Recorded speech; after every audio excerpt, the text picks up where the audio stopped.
All right, let's go ahead and get started. It's 7 o'clock. Can we start with roll call? Mayor Bagley. Here. Council members Christensen. Hidalgo Faring. Here. Martin. Peck. Rodriguez. Here. Waters. Here. Mayor, you have a quorum. All right, let's say the pledge. I pledge allegiance to the flag of the United States of America and to the republic for which it stands, one nation, under God, indivisible, with liberty and justice for all.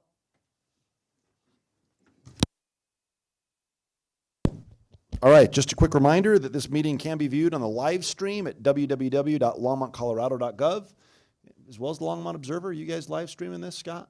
All right, so we got plenty of options. Anyway, so I guess you're all here though, so. But anyway, go home and watch it if you'd like. All right, this is just a quick reminder to the public. Anyone wishing to speak at first call public invited to be heard will need to add his or her name to the list. I don't have that yet, but we'll get that list. And so you'll need, it's a regular session, so if you don't get your name on the list now, you can still say something, but it's going to have to wait till the end.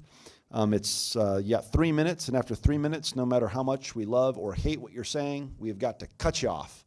And so I apologize if I cut you off, but that's what I'm going to have to do. I also would remind everyone that you need to direct all comments to the chair rather than to individual council members, please.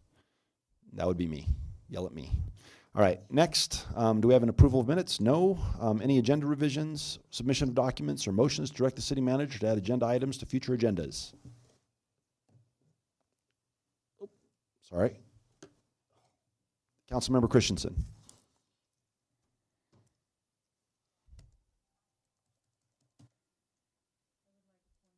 Oh, sorry. I would like a point of privilege to make a statement. All right.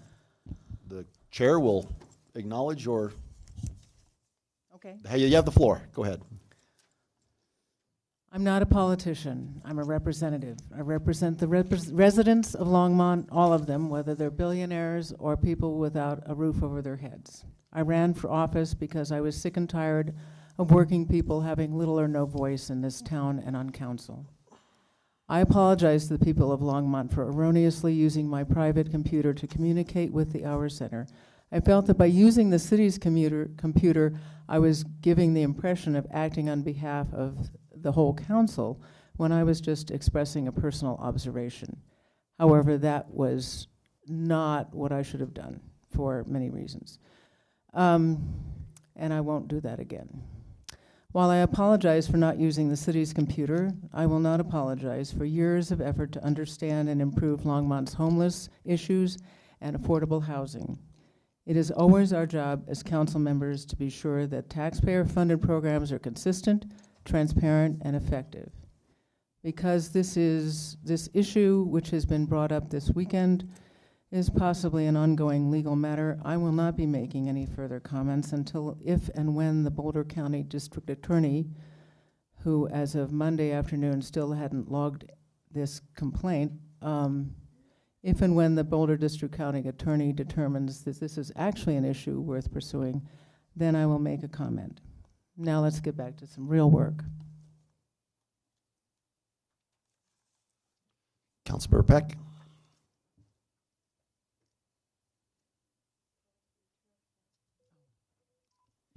Thank you, Mayor Bagley. I would like to direct staff to schedule an executive meeting to discuss RTD on your timeline. Some issues have come up with RTD that I think may affect Longmont, and they may include legal decisions. So I would like to move to direct staff to schedule an executive session on your timeline, hopefully before March 2020. Second. I would have seconded that. All right, is there any further debate on this motion? All right, let's vote.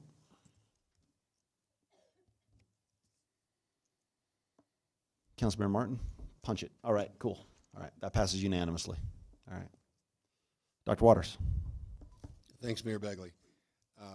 To Council Member Christensen, I want to say I appreciate your statement and addressing that issue tonight. They took courage, and I appreciate that. I do wonder, are we finished with that discussion, though? Because it feels to me like there's an 800 pound. Point of order, Councilmember Peck. Mayor Bagley, if we are going to move from the agenda that is before us, we need to have a motion to suspend the rule of order and a vote on that.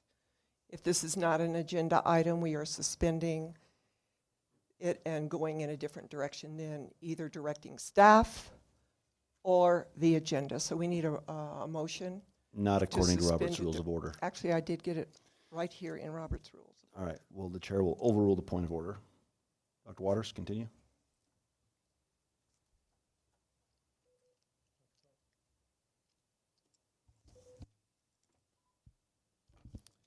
So my question is, and maybe we're not going to talk about what happened this week, but it seems to me that it is the proverbial 800-pound gorilla. And if we don't address it, I feel like, I'm prepared to make my own statement. In fact, maybe I'll just make my statement. So my question, so anyway, you can do what you want, but my question is, do you want to, you asked a question. Yeah. People are in the queue. Do you want to have that discussion, or do you want to make a statement? Yes, I'd like to. I'd like to know. This is not going to be fun, and it's not going to be easy.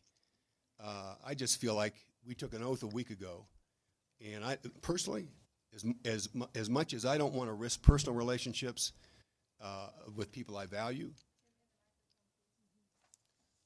I don't want to risk relationships, but I also don't want to risk credibility with the public.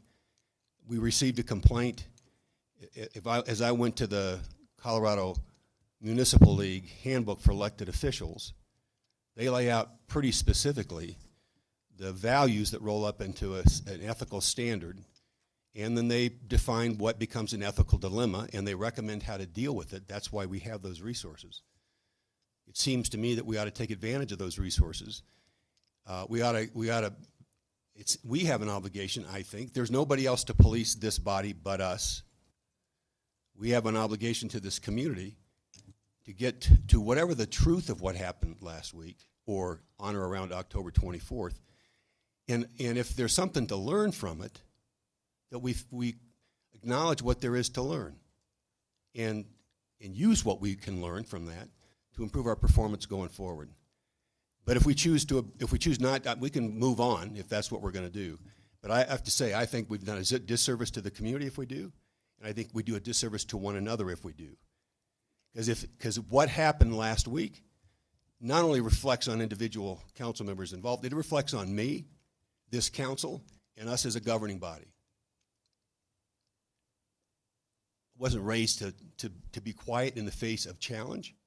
And I will say this, at the end of there's a presentation on the Colorado Municipal League website, set of materials to help guide when you think you're in an ethical dilemma. And the last bit of advice on that slide presentation are 3 questions that we should consider. The first is, ask yourself, what do you want to read in tomorrow morning's newspaper? Number 2, what do you want to have to explain to your mother? And number 3, how do you want to be known? So I can just guess what will be on tomorrow's newspaper. My late mother would be ashamed of me if I stepped away from what I thought to be the kind of principled issue we need to address.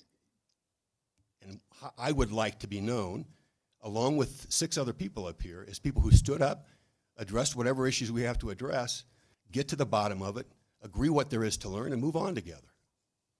And I'll come back if we're going to talk about it. I've got a whole bunch of questions. Mayor Pro Tem? Thank you, Mayor Bagley. There are other extenuating circumstances around this situation which are legal in nature, and I feel that we should let that process play out before we start litigating it amongst ourselves as a body. And therefore, I think that we should get on with the business of the city as is stated on the agenda.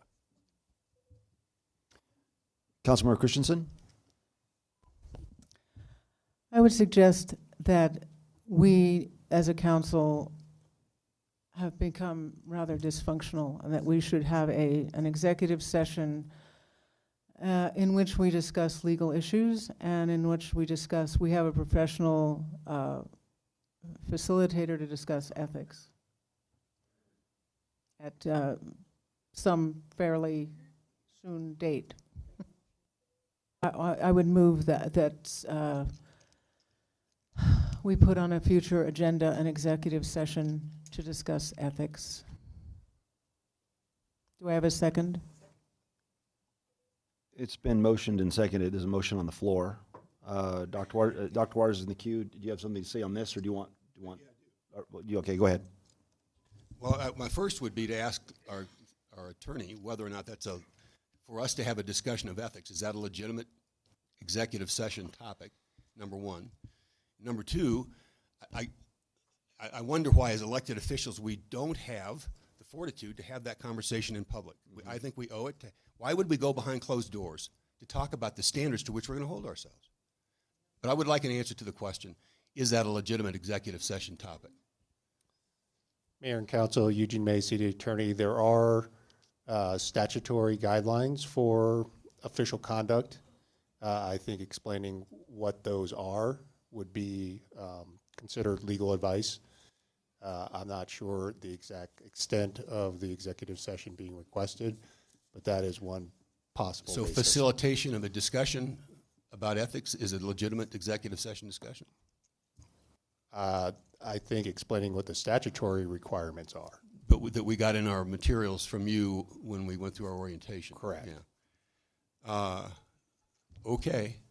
That would be a legitimate, to have a facilitated workshop. Or I whatever didn't it's gonna say be. the facilitated workshop. I said explaining the statutory requirements Okay. All right. in as they relate to ethical behavior by public Thank you. officials.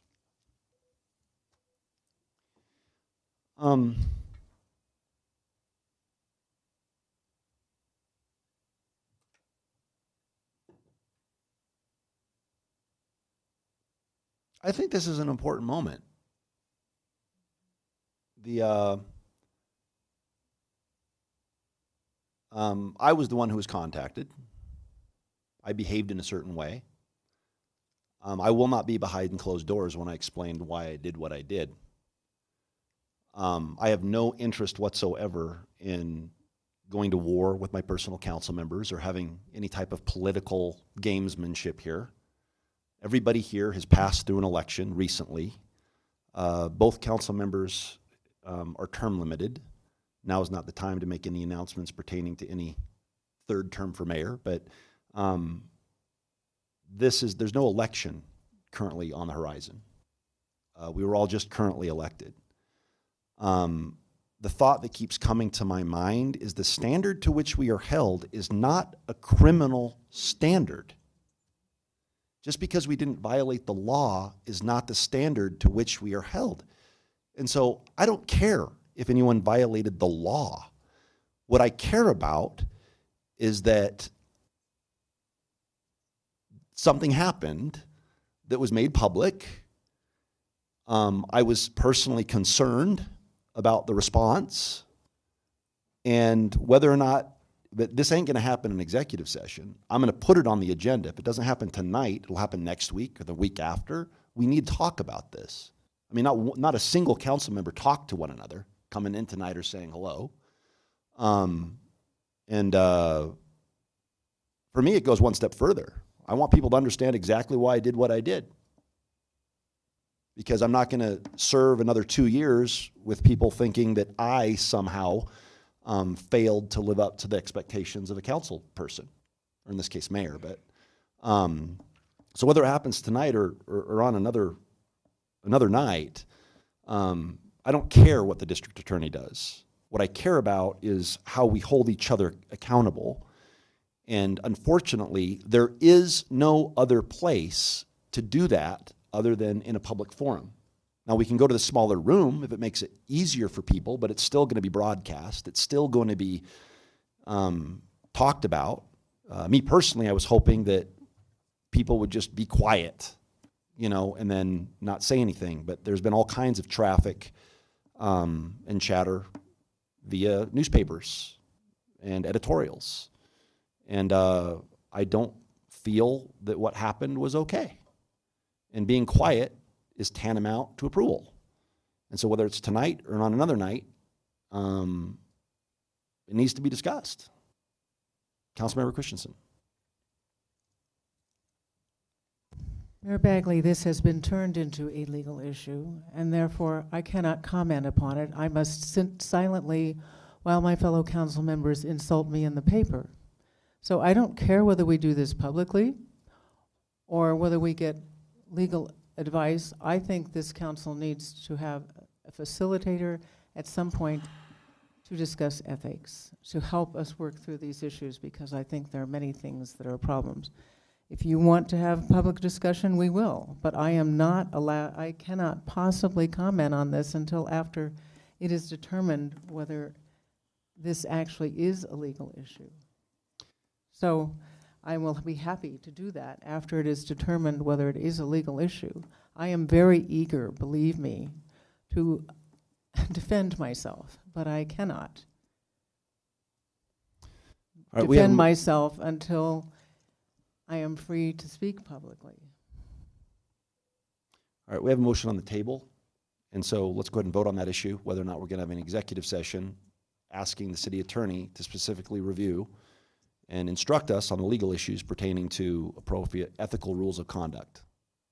Did I summarize that correctly? Why don't you restate the motion then? I would like a session, whether it is executive or not, whether it's a pre-session or whatever, that is a facilitated workshop by someone who is an objective source who can discuss ethics with us as a whole, as in terms of this council and our relationships with each other. I do think that there are legal issues, and that's why I suggested it be an executive session. I think the legal issues have to do with this particular issue. I don't think any of us need to rehash this. I am well aware of the CML guidebook that I have referred other people to. It is not a simple black and white matter, and that's why I made the error I made. It was not intentional. So if it is, if you don't want to have an executive session, that's fine. We can. I just would like us as a council to talk to each other. We cannot operate this way when we cannot trust each other, and when people in the paper are referring to me as disgusting, demanding that I resign, calling me corrupt. That is not something that is endurable. Dr. Waters? Thanks, Mayor Bagley. So I don't know how many of those comments that you referred to you would attribute to me. Just in terms of process, by the way, the version of the CML I received from Councilmember Christensen not long after I was elected initially, which I appreciate. The first thing I did when I received, well, let me just tell some of this story. Just on this issue in particular, on Sunday, this last Sunday, I got an email from a member of the Housing and Human Services Board, who I won't name, it doesn't matter about naming anybody. I just got an email lobbying me on it to vote in a particular way, at least that's the way I interpreted it, when those recommendations come to us from the grants to our nonprofit organizations. And it came to my personal email. I responded and said, this is city business. Let's switch it over to my city council account. So we went back and forth with this individual. I thought it was strange because I've never, in the almost 2 years I've been on the council, I've never had correspondence from a member of a board or commission that I wasn't a liaison to or a member of. So it was a little weird that I got it. And it was even stranger that the intent was to go around or outside of what the typical procedure is for us receiving those recommendations. We typically get them on an agenda. Whatever the recommendations are, they've come from the Housing and Human Services Board. So for someone to suggest that might not be the recommendation I'd act on, I thought about it and I interacted with the person. It didn't strike me as so particularly odd until Tuesday. No, well, it was actually after Tuesday, but I was at a Weld County, or a Boulder County Early Childhood Council advisory meeting on Tuesday. Just so happens they'd invited the mayor as their speaker. So the mayor gave an update on what was happening in Longmont and our early childhood goal. And after he finished, he tapped me on the shoulder and said, "Can I speak to you outside?" He said, "I received an email or a phone call today, a concern or a complaint about something transpiring with one of our nonprofits. If I get a complaint, would you react to it? Because that's what's recommended by CML. You get a second opinion from a trusted colleague." I said, "Sure." I didn't even know what we were talking about. So I got the string of emails from the board chair of the Hour Center. Attached to that was your correspondence with the board chair, and I'm not suggesting you comment on that. But I will say this: it's clear from that string of emails and a telephone conversation referred to with Councilmember Peck, it was clear that there was an attempt to back them off of a competition for you can shake your head no. That was her interpretation. And it seemed to me to be confirmed in the email exchange. So whatever the intent was, the message was clear the field for another competitor. From my perspective, you used the word corrupt. From my perspective, that is corrupting the procurement process. It's my word. It would be anybody's view who's ever competed or ever submitted a proposal in a competitive bidding process for an elected official to interfere with the process. So in my view, based on my experience, I responded to that the way I read the sequence of events, shared that with the mayor, and at that point in time, it's a matter of public record. So we can get into, I'm willing to go as deep and as wide as you want to go, but to suggest that's not a corruption of the process is simply not acknowledging the parameters and the ethics around that process. Mayor Pro Tem. Thank you, Mayor Bagley. I once again like to stress the sensitivity of the legal process surrounding the investigation and implore my fellow council members to move forward with the city's business. Councilmember Peck. I agree with Councilman Rodriguez. My biggest question about this whole process is, if someone on this council received a complaint about someone, regardless of what it is, why would you not go to the person that the complaint was about and say, "Can you explain this to me?" That didn't happen. What really happened was that I got a call from John Fryer. I thought, "What are you talking about?" So when you're talking about ethics, when you're talking about respect,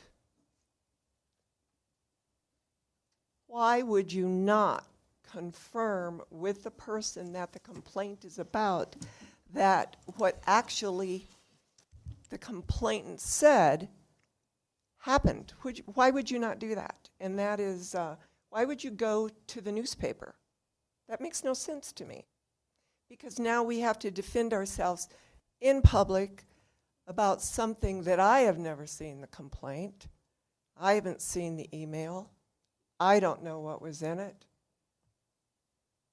But I get interviewed by the newspaper, who doesn't really print anything that I said.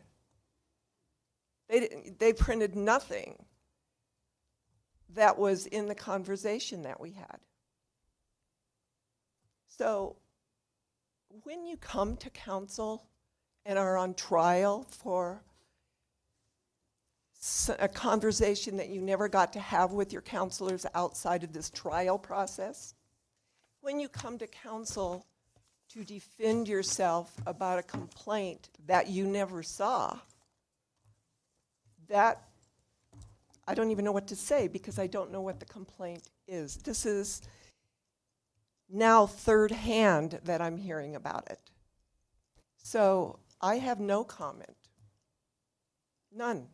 Because you're telling me that someone complained about me and you're going to be judge and jury over that. I don't even know what the complaint is or the email. So I agree that we need to get on with the business of the city and pay attention to this agenda.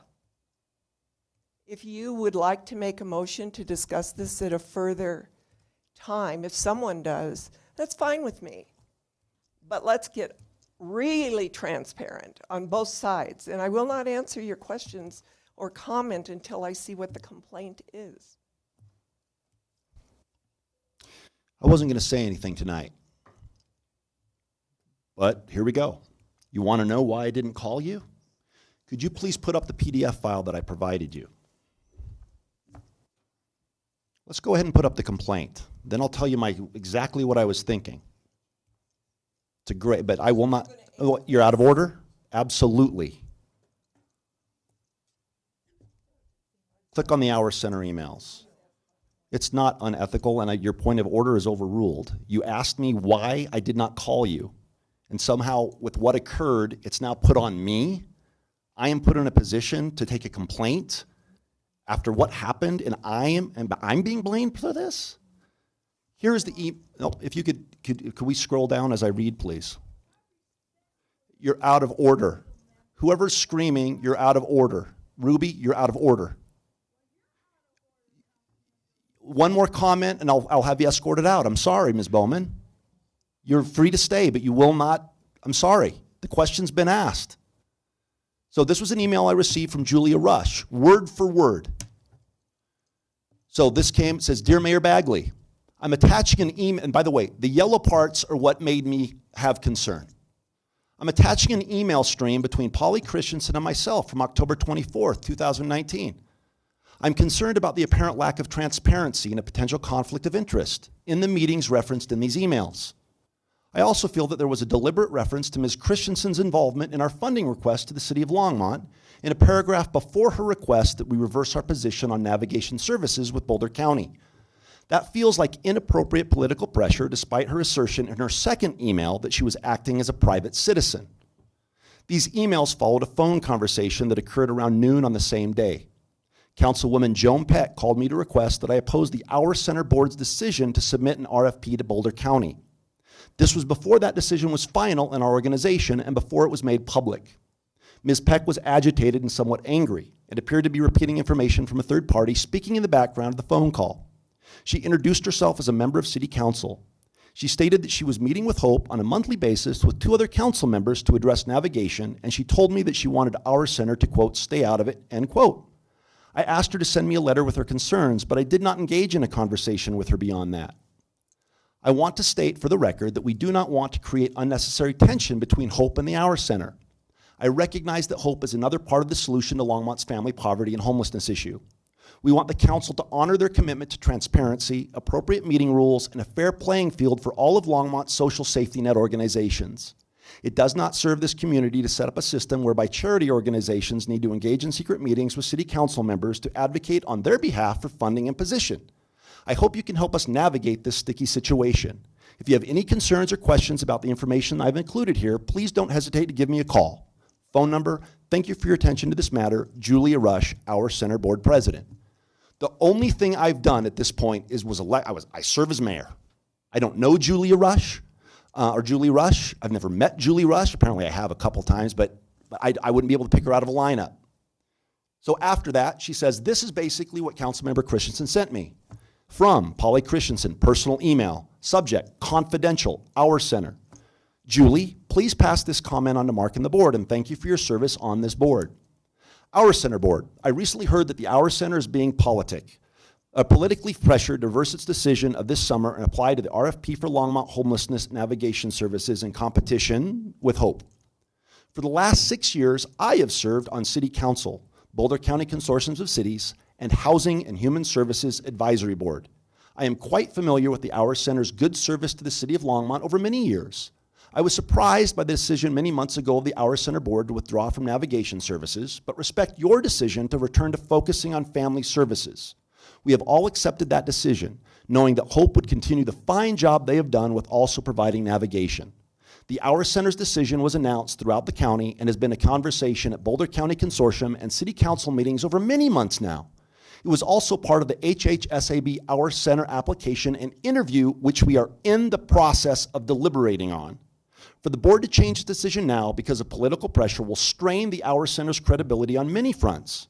It would seem wiser to continue on the path your board chose many months ago and not appear to be in a state of indecision. Respectfully, Pauline Christensen, Longmont City Council Mayor Pro Tem. After which, the response was, Dear Ms. Christensen, from Julia Rush, thank you for your letter. We will take your concerns into consideration. May I assume that this was directed from Joan Peck as well, pursuant to our phone conversation? If not, let me know and I will reach out to her again. Julia Rush. Then the final email, again, from Councilmember Christensen. Julia, thank you for your time. Yes, Joan and I have the same concerns. Because Joan is running for office, she does not think it useful for her to send you additional correspondence. As private citizens, both Joan, Marcia Martin, and I meet with Hope monthly to try and find solutions for homelessness. That is why I'm corresponding with you using my private email, Polly Christensen. Now, at that point I read that, and how do you think I felt? So instead of sitting here lecturing me about how I responded, not one time did you go, God, not one time has anyone picked up the phone and go, you know what, Mayor, I'm really sorry that you had to deal with that. Not one. So what did I do?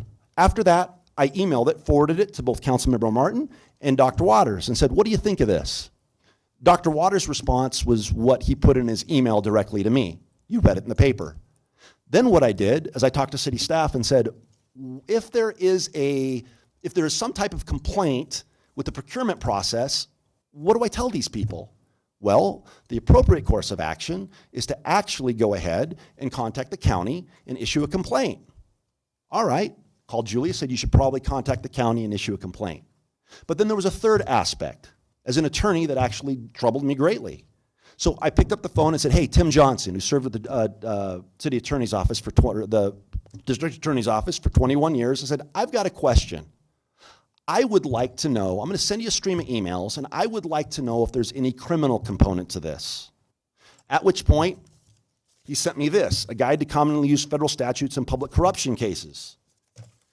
He sent me Colorado Revised Statute 183207, criminal extortion, and said, yeah. He also said those who helped, 182201, criminal conspiracy. Now, I don't care whether or not the DA prosecutes you two or not. But if I were to have called you, I would have been guilty of a crime. Let's go ahead. First of all, tampering with a witness is a class 4 felony. A person commits tampering with a witness or victim if he intentionally attempts without bribery or threats to induce a witness or victim or person he believes is to be called as testifying a witness. Anyway, goes on. I'm not allowed to tell Julia or you or whoever that you should or should not do certain things if a crime occurs. But last but not least, I become an accessory to the act, an accessory to the crime, if I warn such person of impending discovery or apprehension. So I didn't call you because whatever you do, that's what you guys do. But as the mayor, I took a complaint and I said, look, if you have a problem, talk to the district attorney. I was not the one who decided to open my mouth tonight. I was not the one who basically did what's called an admission by posting an editorial online, admitting the phone call. And anyway, this is a mess, but do not blame me. And yeah, of course you did. I was told, no, you are. You're blaming me saying I didn't contact you. Well, contact me when you're about ready to do stupid, unethical things, and then we can have a conversation. But I can't help you after the fact. So, Hold on, no, you're out of order. There's people in the queue. Councilmember Hidalgo-Ferring, you have never said anything, so let's go ahead. You're in line. Okay, so first of all, I want to know what is the policy, what is the procedure when you receive a complaint, or any one of us receives a complaint? Where do we go from here? Is there anything codified in language that stipulates what are the steps of action we're supposed to take? No. Okay, do we need to do something like that? Good question. Don't know. I think we do. Yeah. Um, But I would not have changed my decision. I would have acted appropriate. I would have acted exactly like I did.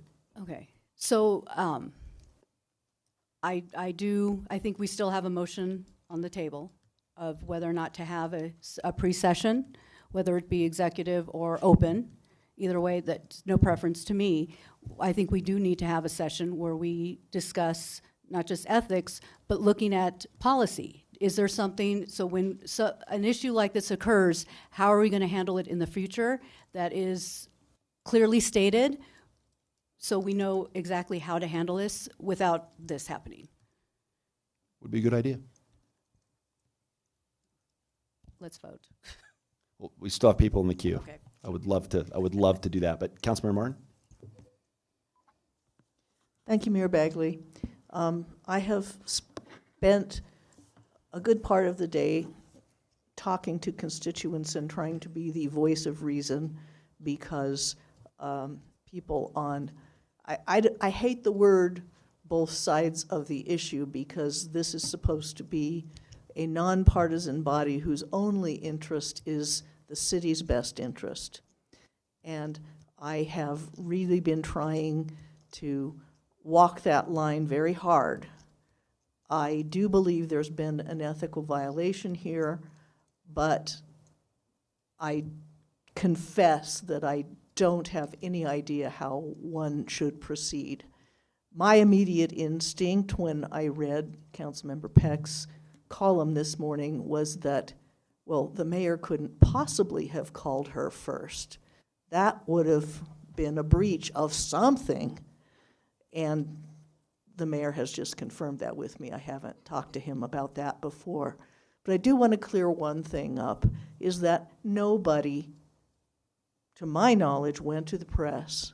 I think that John Fryer very cleverly takes a look at the city council's emails, which are a matter of public record, every few days, and I think he recognized a story when he saw one.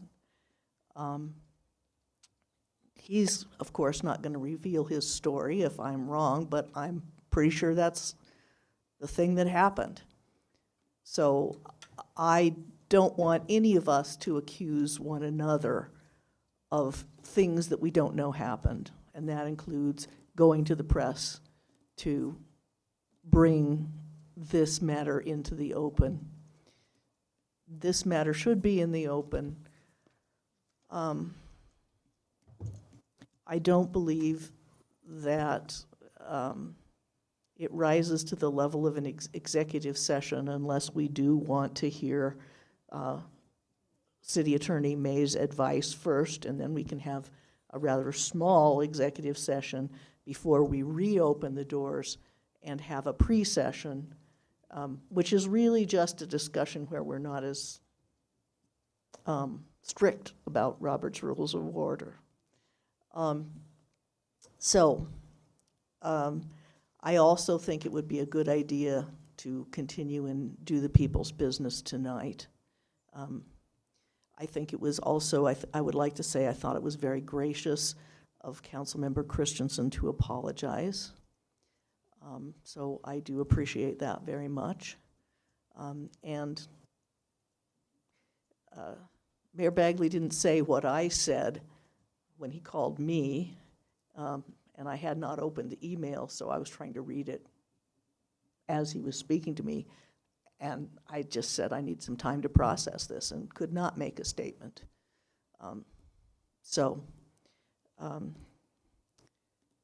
I am very sorry that this is all happening, but I hope that we will continue to keep the best interests of this city and the honesty and credibility of this council at the forefront, and not think of it in terms of who we like and who we don't like, because that's not what's at issue here. Dr. Waters? Yeah, I just want to, this will be my last comment, maybe. We'll see where this goes. Just for the record, pulled from the CML website, what to do, what to do when you suspect an ethics problem. 6 steps. So to some degree, maybe this gets us started thinking about what a procedure would be. Step 1, analyze your motives first. Step 2, figure out what the wrong might be. Step 3, what are the consequences of letting the situation go unaddressed? Step 4, speak with others and see if they share your concerns. Those first 4 steps unfolded in sequence as they were supposed to. My response, I was one of those who, with whom the concern was shared to get my concerns. I responded. When I responded, well, in fact, when the complaint was filed, it was a matter of public record. And I knew when I responded. My response, because it was on my City of Longmont council email account, that my response was a matter of public record. But it was before I responded, it was all a matter of public record anyway. So I didn't go to the press. I got the same call that you got from John Fryer. He was asking me about my my email. It's unfolded in terms of the process exactly the way the CML recommends it unfold. Councilmember Peck. I did admit that thank you, Mayor Bagley, that I called Julia Rush. But was anybody on this council on that phone call with me? Was there anybody in this room other than Julia that was on that phone call? And my point is, why would you believe the extent that someone said someone is whispering in the background to you? It just sounded funny to me. That is not what I did. And it's an assumption that there is guilt here, and that was my point. The assumption of this council that we did something guilty, that we are guilty of something, based upon, for me, a phone call that no one else was on. There's no proof that anything was said there. And that is why, that was my comment to the mayor, is that why would you not just say, what did you talk about? It isn't about being arrested or going to jail it is about what was on that phone call? Why did you call her? Why would you not ask me that and just assume that what she said was on the phone call was what we talked about? I did say that I was Joan Peck City Councilwoman because Edwina Salazar came to City Council. She made the public statement that they were getting out of the Navigation Center. So as a council person, I asked, are you thinking about getting back into the Navigation Center, and why would you do that? And that is a concern that I think all of the people on City Council should wonder about. So, and that's going to be debatable because it's a he said, she said. She said, she said. And there is no proof to that. No one here was on that conversation. And one more thing, I do think that we need to I move that we cease this discussion and get back to the business of the city. Focus on tonight's agenda and do the work of the city. Do I have a second?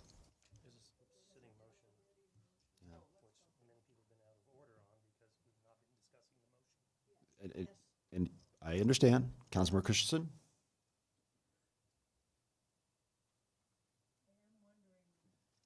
I am wondering why the mayor shared this information if he shared it with Councilman Waters first, I can understand given the idea of second opinion.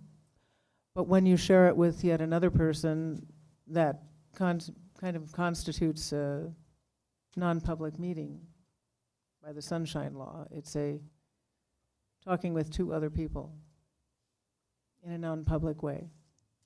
So I am wondering why we are going on in a junior high fashion, nitpicking about each other instead of doing the work of the city. Because you just nitpicked.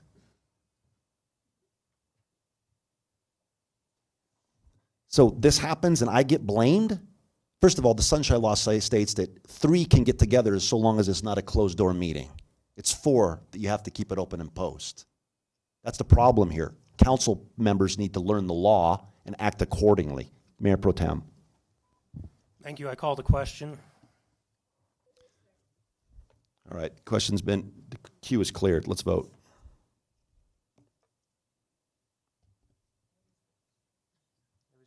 It was your motion. We're voting on your motion to have some type of session where we talk about ethics.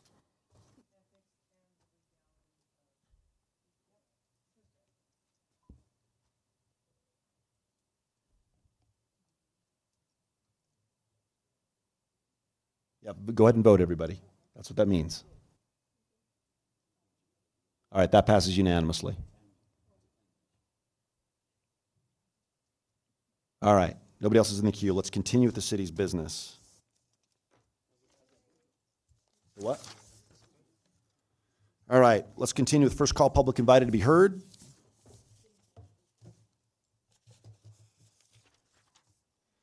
All right, Regina Cheney. Nope. City manager's Good. I'm report. sorry, city manager's report. Per the request last week, we have Jason Elkins here to give a brief presentation Air on quality. the status air quality. Okay.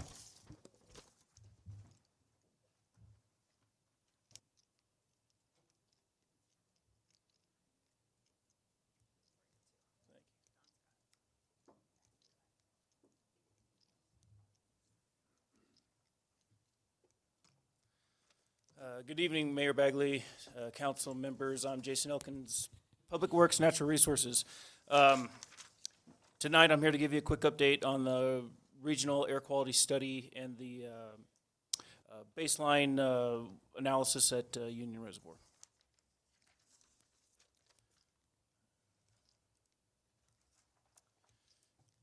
So back in early 2019, council had given staff direction to look at doing air quality study. We contracted with Dr. Detlev Helmig and have since been working with them since June to try to get the study up and running. A brief update as to what the status is on that study is, as you are aware, the study consists of 2 sites, the east site and the west site. The east site is located at Union Reservoir. Currently, we do have an equipment shelter on location. LPC has ran electric service and broadband service there, so the physical infrastructure is there. However, the service is not activated. So we are currently closing out the electric permit and setting up internet broadband service with Nextlight. That will be completed probably by the end of the week. We still have to erect the 30-foot tower to put the sensors on top of. We still need to excavate the base for that. That is being completed by the end of next week. Weather permitting and with Thanksgiving holiday, it could roll into early December, but that will be, both sites will have the 30-foot tower installed within the first week of December. The airport site is up and running. The only thing, the caveat to that is the 30-foot tower is not installed, so we have the sensors on top of the trailer. The sensors, everything's still working. We're still getting good background analysis since August. However, to do this as per regulatory standards, we need to have it 30 feet in the air. So again, working with O&M, we'll be going out and having that installed in the next 2 weeks. As you can see here, the graph on the about ozone there, that's a 3-day graph. That graph is actually live. It's not live, but it is real-time data that we're collecting. That is pulled from our website. It is currently under beta testing right now. We're working with Dr. Helmig and his developer to come up with a more user-friendly site, but some of you may have seen it in the beta testing phase. But this is an illustration of what we expect the real-time data to look like. So this is the Union site. Perhaps some of you have been out there. This is next to the pier that's on the northwest side of the South Shore. There's a parking area here. This is in clear view of the public, so anybody who goes out there and goes towards the pier, you will be able to see this. The 30-foot tower will be erected right next to it, and all power and communications going out to that site are underground, so it's not to be unsightly to the public. This here is the airport site. The white trailer is actually where the instrumentation is being housed. That trailer does have power, does have network, it does have HVAC system in it. The power, the pole that you see adjacent to the building, that is actually a beacon, an airport beacon. That is not the 30-foot tower that we'll be installing. We do have FAA approval to install that tower, so again, working with O&M, we'll get that installed in the next 2 weeks. And we have been recording data, real-time data, since August of this year. So a quick update on the baseline analysis at Union. So again, directed by City Council, staff has been preparing background analysis for all groundwater within the Union reservoir area due to the oil and gas development and the fracking operations that will be taking place. Olander, 16 wells have currently been drilled and they're currently being fracked. The Knight facility has yet to be developed. We anticipate that sometime in 2020, but as of right now, there's no activity on Knight.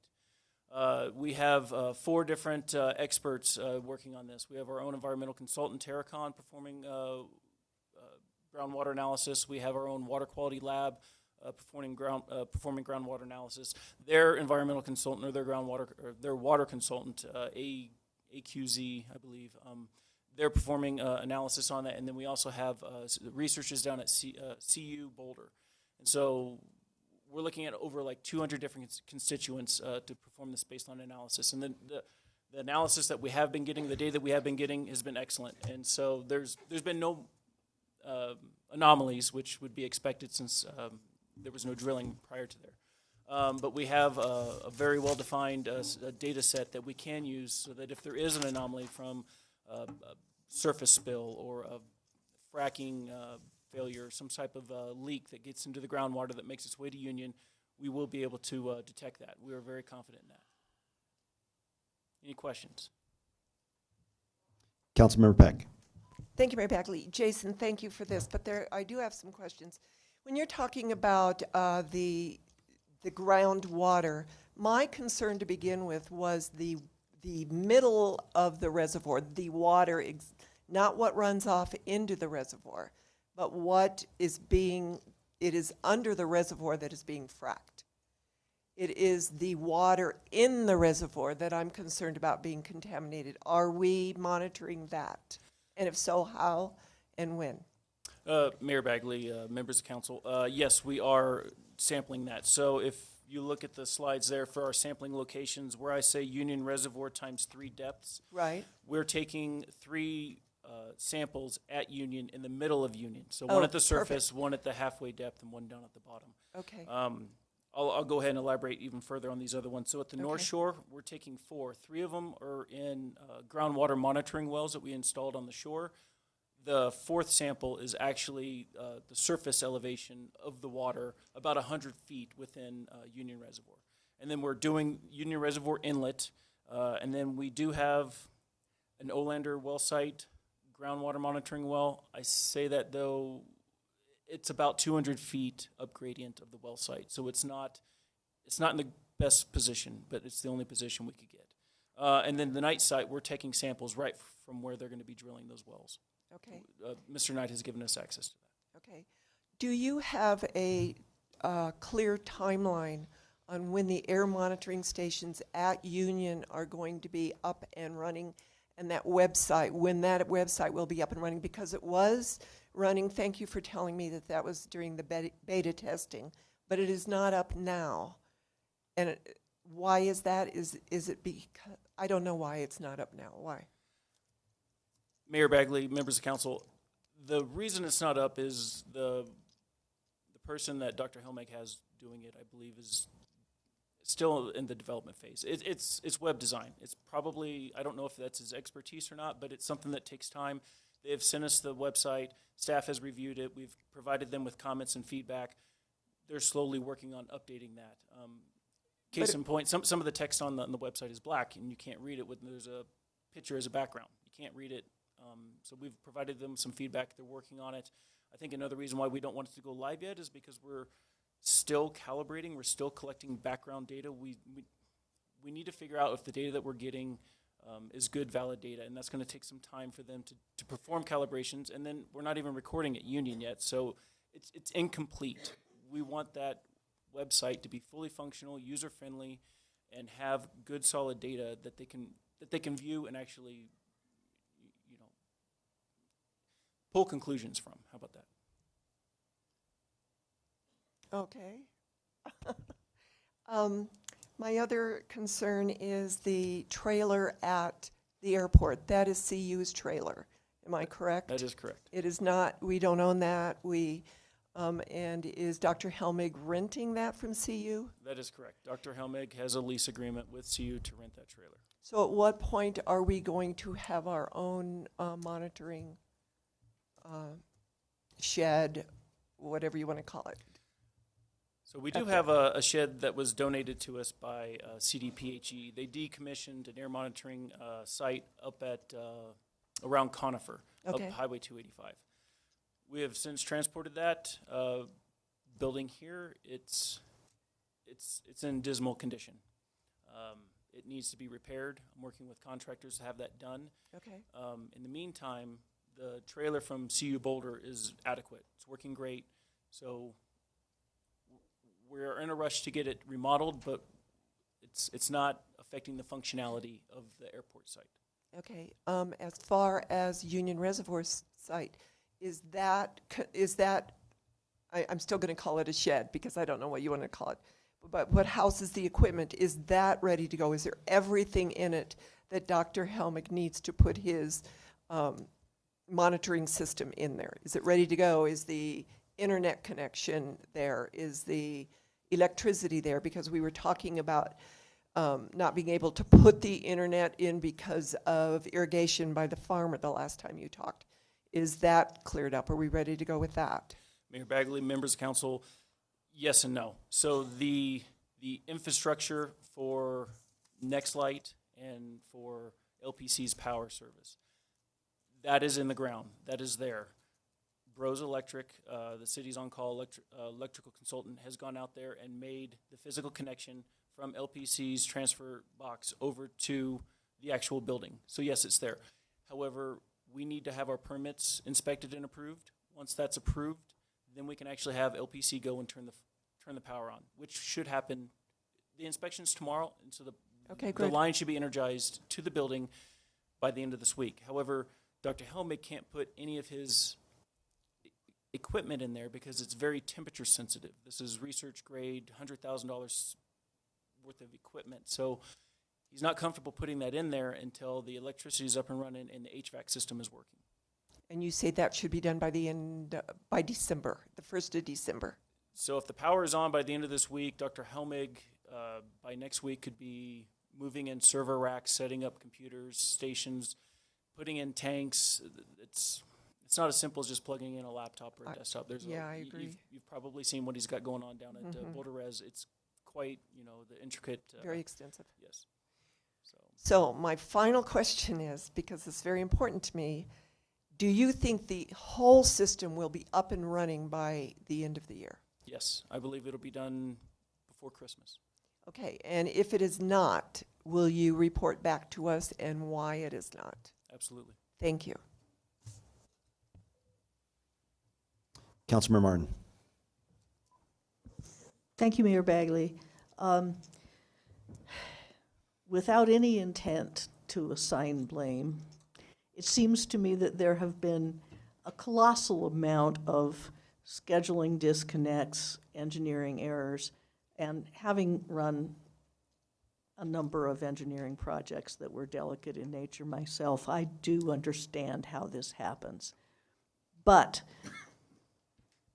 can you identify maybe what kind of project management breakdowns there have been and what can be done in the future to keep this from happening? Because, I can see this all coming down again if something breaks later on, and then we're down for 6 weeks when we should be down for 1 week. So what kind of mitigation effort for these problems are you going to engage in?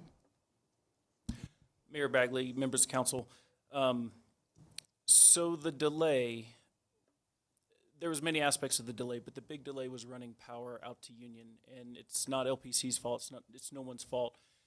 We had to determine where the best site would be to do this as per federal regulations. It just so happens the site that we picked, there's no electric service within almost 3/4 of a mile. There's no internet. So in order to do that, we have to run the infrastructure out there. And as simple as it might seem to just get LPC to go out and do that, that wasn't their service area. So then they have to do a forced transfer. So they had to work with Excel Energy to come up with an agreement for LPC to take that over. Once that was in place, we were able to install the infrastructure, and it just all takes time. Okay, so the perceived problem that there were too many problems isn't really the case. The problem is that these problems weren't anticipated when you first scheduled it. That would be correct. Okay, thank you. Councilmember Christensen. Thank you, Jason. Despite all the problems, I think this is a really good example of how much benefit can come from the city of Longmont working with different other higher educational institutions. It's part of what we want to do is expanding our our interest in better education to the city of Longmont. And even though the fixing up the dilapidated trailer will be a pain, it's still something. So I thank you for your work on this. Thank you. All right, is there anything else? Not for me. Councilmember Peck, would you like to make a motion accepting the report? It's not necessary, but it was kind of cool that you guys put it together so fast. Thank you, Mayor Bagley. Yes, I move that we accept the status report on the air quality study that staff has presented to us. All right, no further debate. Let's vote.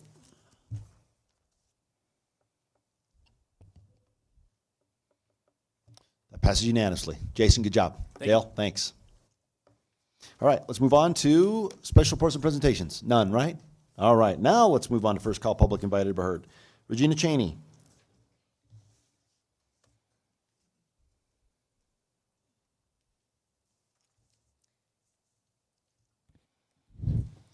Good evening, Mayor Bagley and council members. My name is Regina Cheney, and I live at 416 Main Street. I'm here tonight to request the resignations of Councilwomen Joan Peck and Polly Christensen amid allegations of political intimidation, quid pro quo, corruption, abuse of power, abuse of public trust, conflict of interest relating to the R Center and its reapplying for city funding. Allegedly, the two tried to intimidate R Center President Julia Rush to not reapply for funding. In addition, Christensen appears to imply that future funding for the R Center could be endangered by the application. Rush filed a complaint which has been sent on to the Boulder County DA. Rush said it feels like inappropriate political pressure despite Christensen's assertion that she was acting as a private citizen. Christensen has blurred the line between private citizen and councilwoman. Prior to Christensen's election to the council, she sent a letter to the owner of Abundanza Pizza saying that she and fellow Democrats would not go there any longer because a Brian Baum for mayor sign was in the window. Later she apologized, and later the store went out of business. This speaks volumes to her lack of character. In 2017, Peck sent emails from her private account, deleted them from that account, and then saved them on a hard drive that was then inaccessible. Colorado Open Records Act gives citizens the right to monitor those accounts. I propose that she use this account to circumvent open records laws. Where was the accountability then? Where were the consequences? Fast forward to 2019. Christensen using her personal email accounts for city business. This pattern of behavior is unacceptable for a council person. I am submitting tonight an open records request to the city clerk asking for all Peck's and Christensen's personal emails relating to city business.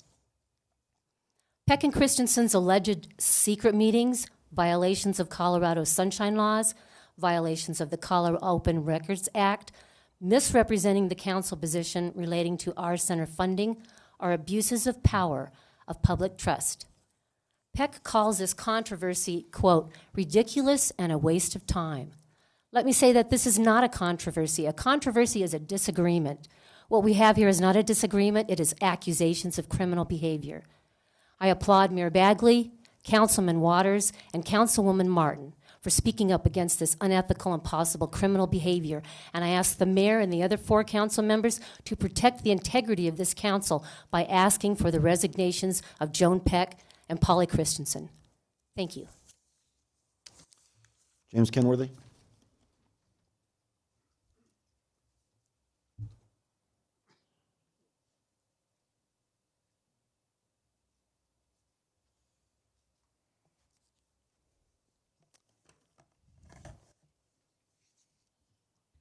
James Kenworthy, 107 Caribou Place. Climate change threatens the existence of human life on Earth because of too much carbon in the atmosphere. I'm going to talk about climate sequestration. I'll explain how it works and how it affects the process, how the process affects climate change for the better. Everything growing out of the ground sequesters carbon during the growing season. A tree, for example, inhales carbon dioxide in the day and exhales oxygen at night. Part of the carbon stays in the structure of the tree, and part of it goes into the roots. Now, part of the carbon in the roots goes into the soil by nature's wondrous process. Imagine a measuring cup full of healthy soil. The cup holds more microbes than the number of human life on Earth by far. Some of the microbes have filaments. The filaments, penetrate the roots and each other, forming a network of distinction. An exchange takes place between the microbes and the root. The microbes inject nutrients from the soil, and they take carbon. Once this carbon passes through a few digestive systems, it becomes organic and adds to the health of the soil. Eureka. If you want to help this process along, plant a native tree. If you don't have room for a tree, plant native shrubs or native flowers. Natives are part of the web of life in this area. You don't have to pamper them. They're used to this climate. Feed them with organic compost tea. It will stimulate growth, and they, the natives, will take carbon from the atmosphere where it does harm and inject that carbon into the soil.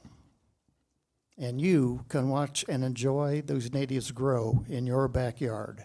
And it's legal. Nobody can arrest you for doing that. Pesticides, herbicides, and fertilizers disrupt the microbes. Use compost tea. Thank you very much. Thank you, Mr. Kenworthy.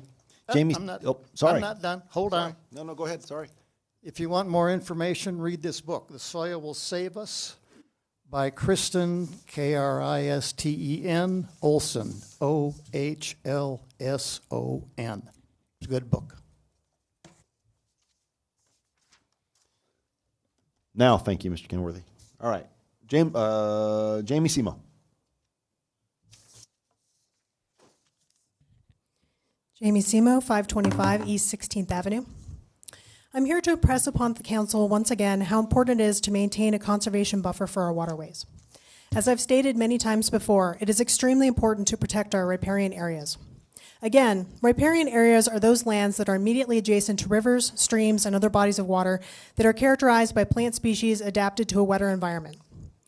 Riparian areas are vital for filtering pollutants and sediments, reducing erosion, providing wildlife habitat and movement corridors, and for slowing down floodwaters.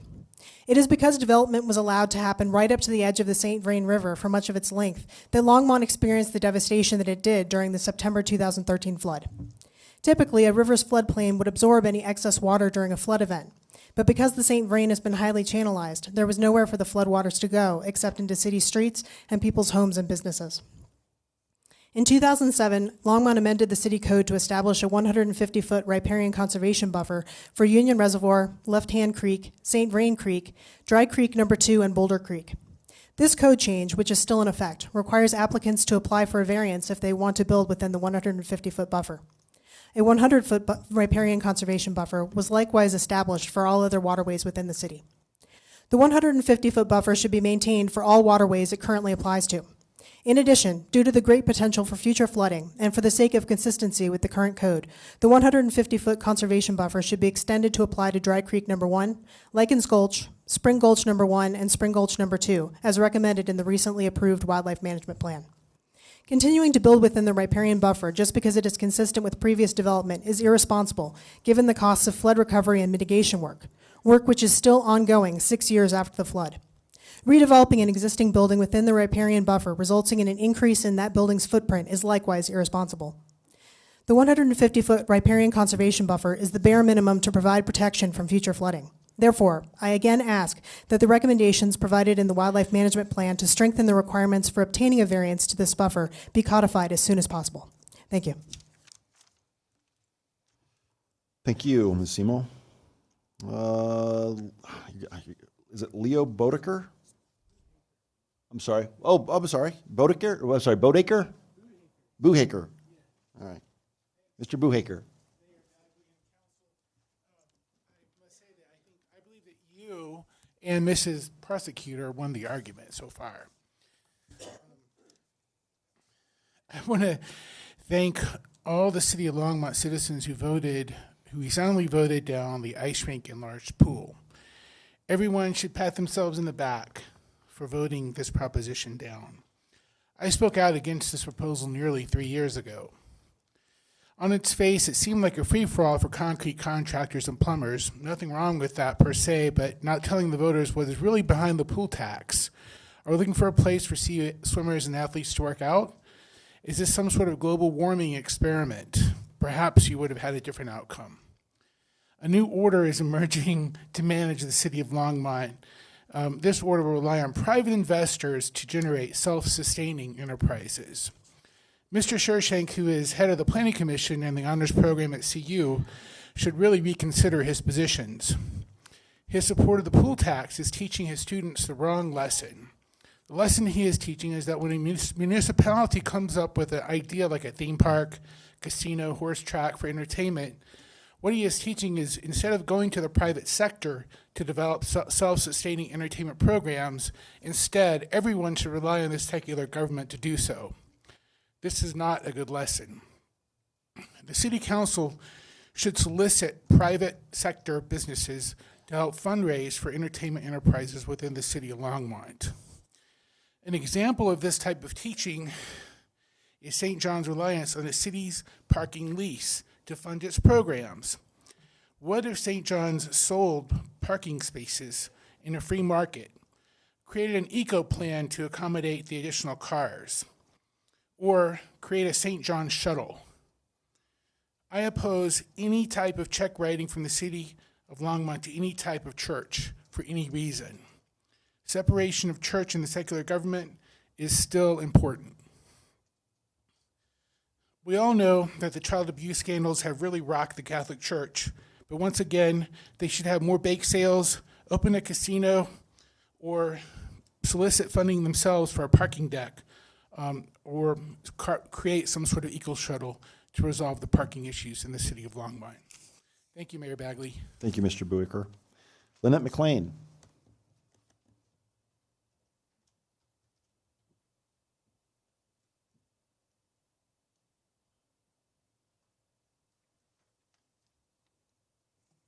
Lynette McLean, 763 Sandpoint Drive.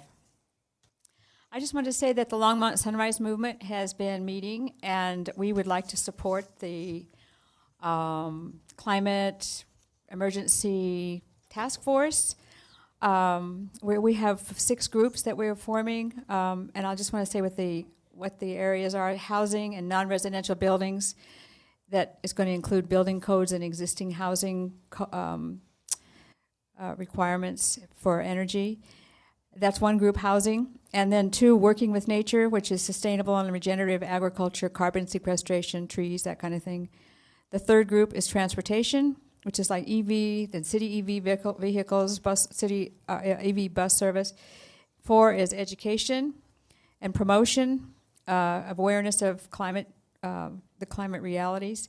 And then the 5th group is the business and manufacturing, and 6 is waste management. So what we'd like to do is we're looking for leadership in each of those groups, and we're going to meet, and the groups are going to meet, and then they're going to maybe make some recommendations or suggestions to the climate task force on what we are interested in. So we just thought that would be, I just want to let you know that what we're doing.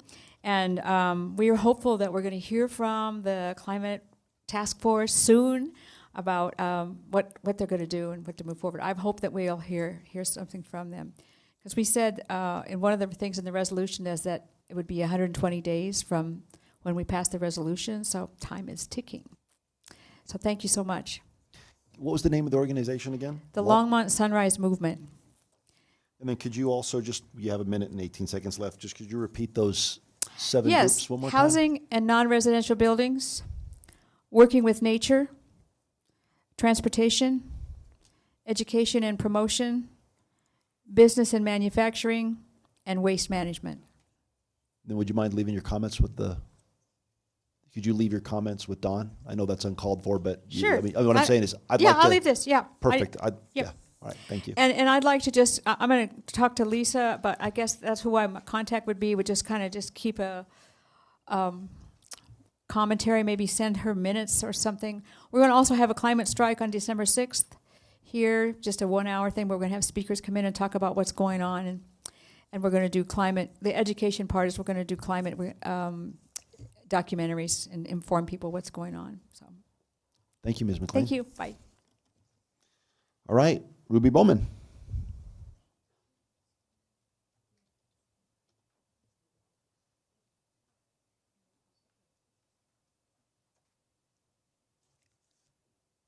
Ruby Bowman, 1512 Left Hand Drive. The city is pursuing a relationship with the great nation of the Northern Arapaho of Wind River. In moving forward with this pursuit, the one thing the leadership of this council has to learn is respect.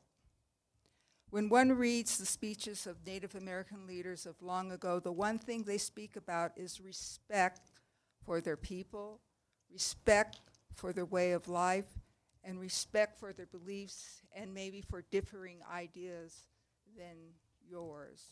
And after what I've witnessed earlier today in this meeting, the leadership of this council has a lot to learn about respect, not only for the Arapaho, but for your fellow council members. Several of you sabotaged council member Peck and Christensen to try and to convict them of issues they are not at liberty to speak of because the DA is evaluating the situation. I believe it was done to intimidate Peck and Christensen, just like President Trump tweeted to intimidate the former Ukraine ambassador, a woman. RESPECT. The council has a lot to learn about this concept, not only for your council members, fellow council members, but if you're going to pursue a relationship with the Arapaho, it's apparent that you don't know how to conduct yourselves, even among each other. Also, I have some comments regarding the SES. Conservation buffers also protect against property damage, and Spring Gulch is a natural drainage area and it's also a flood concern. In one of the many documents I've read about floodplains and flood control projects in Longmont, I came across in a discussion in one of the reports about flood concerns for Spring Gulch 1 and the Lou Miller area. And I followed up with Nick Wolfram about potential flooding in these areas. So, it's good to have conservation buffers for the protection of wildlife and our fish and our other natural resources, but it also helps keeping people safe and minimizing property damage. Thank you. Thank you, Ms. Bowman. All right. Brian Baum.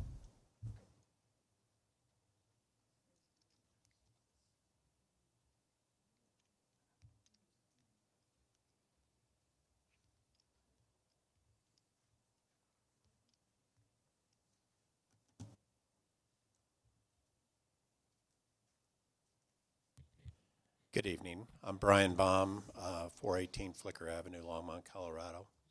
I just wanted to make a couple of comments. I would like to, put on the record that how much I appreciate the honesty and the integrity that this council is taking, especially Councilmember Martin. I appreciate the way you have conducted yourself and the answers that you've given as far as in the newspaper. I think it's very admirable, the position you're taking. Mayor Bagley, I have utmost of respect in the way that you've handled this with, and luckily that you are an attorney. You knew exactly what to do, and I think you've handled it brilliantly. I also read the the comments by Mayor Pro Tem Rodriguez, and I compliment you on what you've said in the newspaper and the integrity that you've used. Councilmember Waters, I have a total amount of respect for the way you've handled yourself in this situation, and I think you've done a wonderful job. And I'm glad I voted for you this past election, although you didn't need my vote. I will say this to the new council member. Please align yourself with the people that have shown the utmost amount of integrity during this process. And I do think that there should be a study session where the public can listen to the wonderful works of this council. And I have total confidence in the ability of this council to handle this situation with great amount of integrity and respect. So with that, I will say what my mother always used to tell me, which is if you don't have something nice to say about somebody, don't say anything at all. So thank you very much. Thank you, Mayor Ball. All right, that concludes first call, public invited to be heard. It is 8:20, and let's take a 5-minute break.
Marcia, can you hear the sound of my voice? If so, come to it.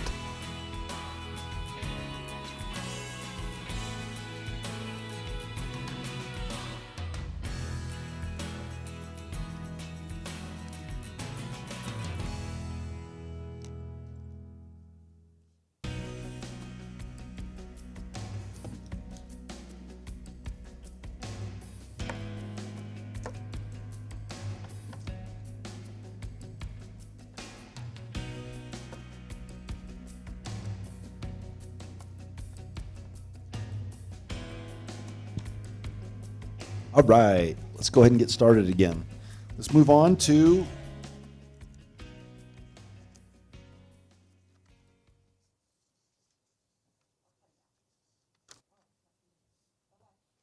all right, let's go on with number 8, consent agenda and introduction and reading by title, the first reading of ordinances. Could you go ahead and read that for us? Don Quintana, City Clerk. Mayor, item 8A is ordinance 2019-66, a bill for an ordinance authorizing a lease agreement between the City of Longmont as lessee and the Archdiocese of Denver as lessor for use of the St. John the Baptist Church parking lot for Longmont City employee parking. Public hearing and second reading scheduled for December 3rd, 2019. 8B is ordinance 2019-67, a bill for an ordinance amending Title 4, Chapter 4.08 of the Longmont Municipal Code on city rebate programs for income qualified residents. Public hearing and second reading scheduled for December 3rd, 2019. 8C is Resolution 2019-116, a resolution of the Longmont City Council approving the intergovernmental agreement between the city and the City and County of Denver for the city's participation in the Metro Mortgage Assistance Plus program. 8D is Resolution 2019-117, a resolution of the Longmont City Council approving the intergovernmental agreement between the city and Boulder County to implement the 2019 Financial and Housing Counseling Program funding through the Community Development Block Grant Program. 8E is Resolution 2019-118, a resolution of the Longmont City Council approving the intergovernmental agreement for demand-side management and distributed energy resource partnership between the City of Longmont, the Town of Estes Park, the City of Fort Collins, the City of Loveland, and Platte River Power Authority. 8F is Resolution 2019-119, a resolution of the Longmont City Council approving the intergovernmental agreement between the city and St. Vrain Valley School District for supporting the development of the Innovation Center's mobile lab.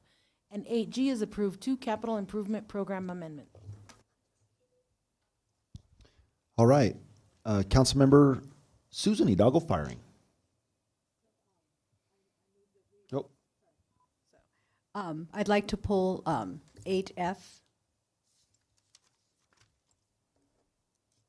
All right, does anyone else want to pull anything? All right, Councilmember Hidalgo firing, you still have the floor? So I just wanted to kind of give full disclosure as an employee of the St. Vrain Valley. Actually, before we do that, I make a motion to pass the consent Okay, agenda. so I make a motion to pass the rest of the consent item minus F. Minus F. All right, it's been moved and seconded. Let's vote. All right, that passes unanimously. All right, let's go ahead. We don't have any ordinances on second reading, but now we will move on to items removed from the consent agenda. Councilmember Hidalgo Faring, you can address 8F. We're there. Here we go. Astray. Okay. So I just wanted to give full disclosure. I am an employee of the St. Vrain Valley School District. However, in reading through the content and the code of ethics, I serve no benefit from passing this agreement. I do support something that was my platform, was supporting the relationship between school district and the City of Longmont. So I will be supporting this, but I wanted to, I guess, throw it out to my council members. If you feel I should step back from voting, I would be, I don't mind, but. Okay. I don't think anyone has any problem with that. Or else they'd say something, I presume. But Yeah. I think we're good. Want to make a motion? So I move that we pass 8F. 8F, yes. All right.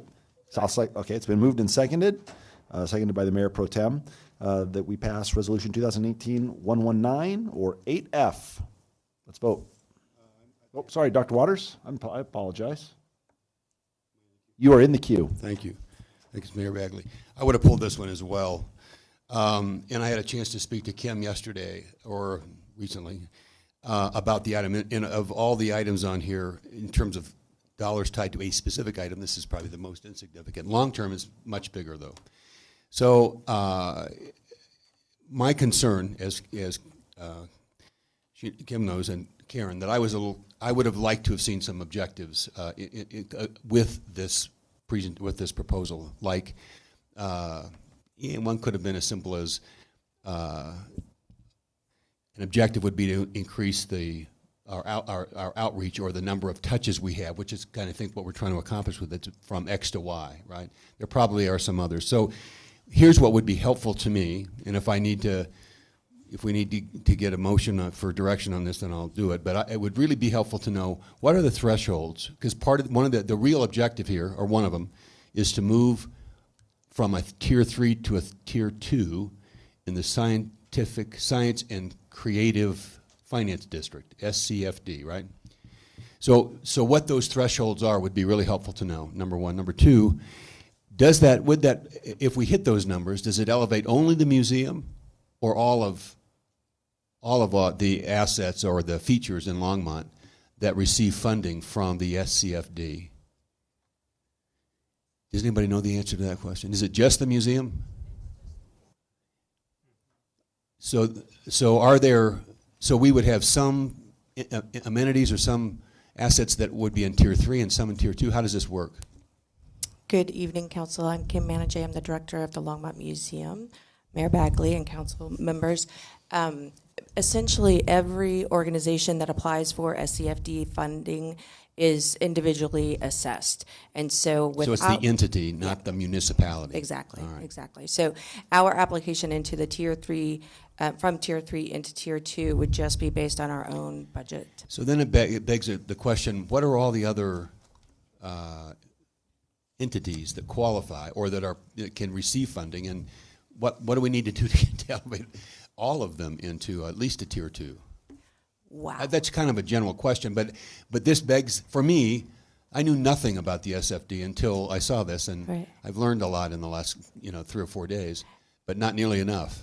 So, Mayor Bagley and council members, this SCFD is essentially divided into 3 tiers. The top tier is the big 5 organizations in Denver. The second tier is essentially based on revenues to those organizations, and in order to hit Tier 2, you have to achieve a threshold, and for 2020, that threshold is about $1.74 million. So the budget for your institution has to reach that threshold. So it's not just number of people you're going to work with, it's what the budget of your entity is. What is your budget in 2020? For this fiscal year, which is what we will use to apply in May for the Tier 2 category, it's going to hit probably about 1.8 million. So we're just barely going to reach the threshold. And then you also have to have a certain outreach and a certain number of people you touch? Or we have to have, in addition to that, we have to have at least 15% of our attendance has to be outside of the county. So there's your objective, right? Right there. And if you qualify Tier 2, then you're eligible for substantially more in terms of grant funding. Is that correct? Correct, Councilman Waters. We should go from about $20,000, $25,000 that we're currently receiving in Tier 3, and it will increase. This is a guess at this point because they don't know for sure, but the guess is an additional $150,000 to $200,000. So we'll see the $25,000 as an investment. Absolutely, substantial absolutely. Return. The other in so I appreciate the materials from you or Jim in the what's been funded. Are all those the $93,000 of funding in 2017? I think it was. Right. Are those all museum projects, or those are museum plus other projects in the city?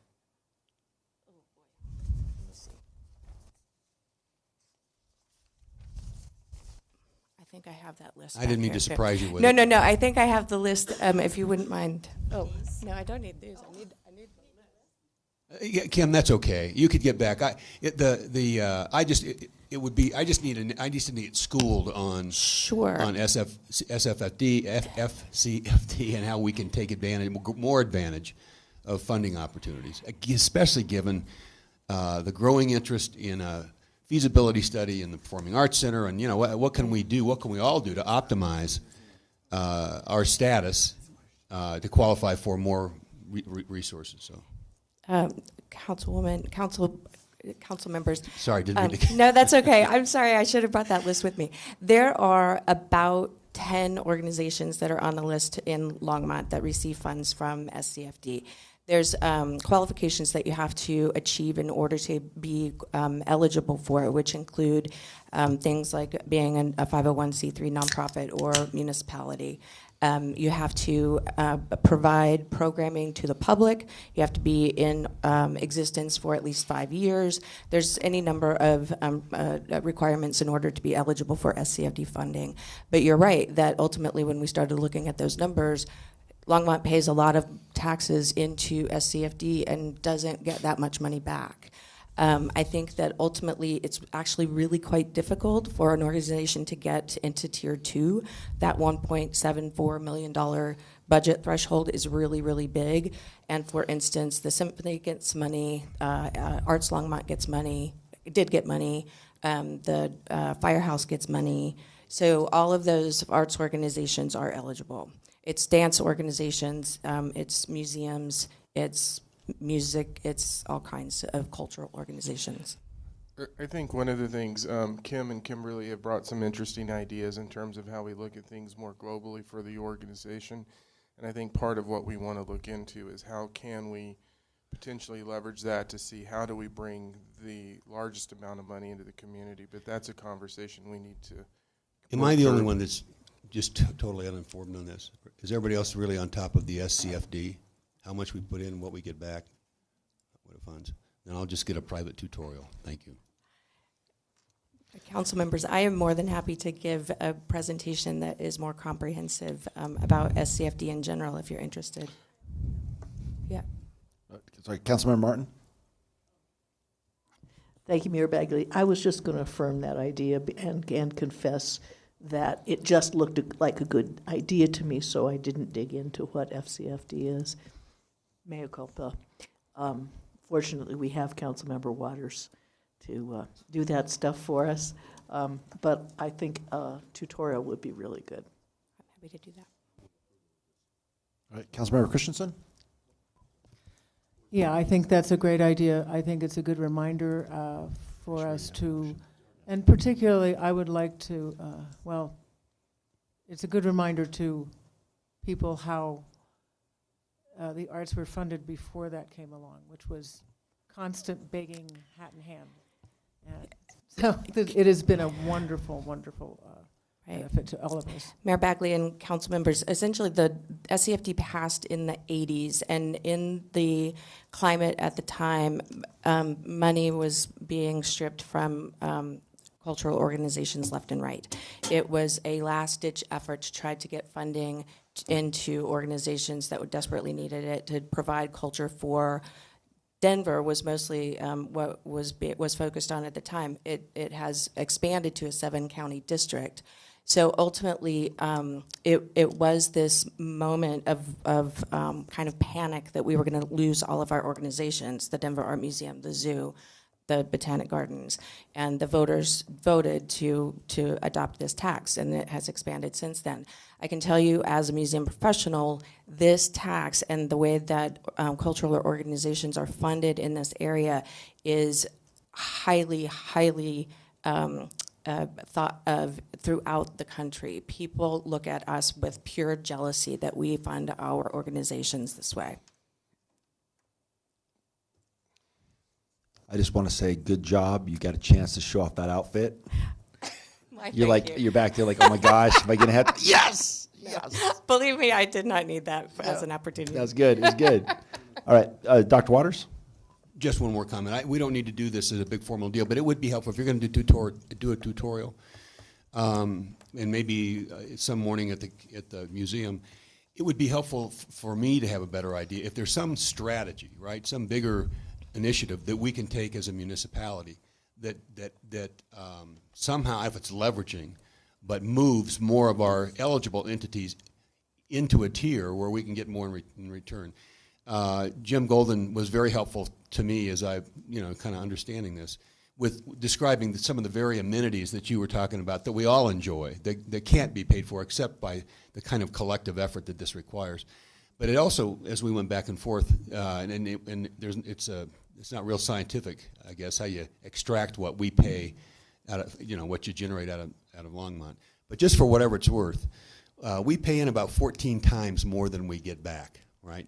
So there is some upside to a leveraging strategy that gets more of our entities eligible for more of a return on what we pay in. Thanks.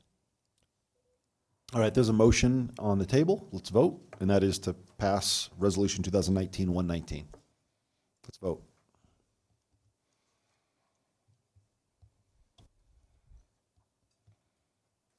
All right, that passes unanimously. All right, let's move on to general business, 11A. And it's an update and request for direction on the Sustainability Evaluation System, also known as SES. 38 pages. Can't wait. Mayor Bagley, members of council, Joni Marsh, Director of Planning and Development Services, here with me tonight, the staff that are listed up on the board who have all been helping significantly as we work through the first phase of the SES, which you've already seen, and we'll continue to work through additional phases.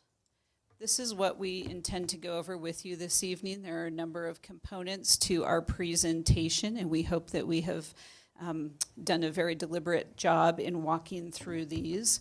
As we walk through all of these, one thing I do want to make sure we keep in mind is a key consideration with regard to the city being able to have the authority to impose additional conditions on land use approvals, that we need to keep in mind the two concepts we talked about back in August of rough proportionality and nexus. So the conditions that we impose have to have a legitimate local government interest, and they also have to be roughly proportional based on the nature and the extent upon which we impose them. And I think you'll see as we get through some of this why I'm pointing that out at the beginning of the meeting.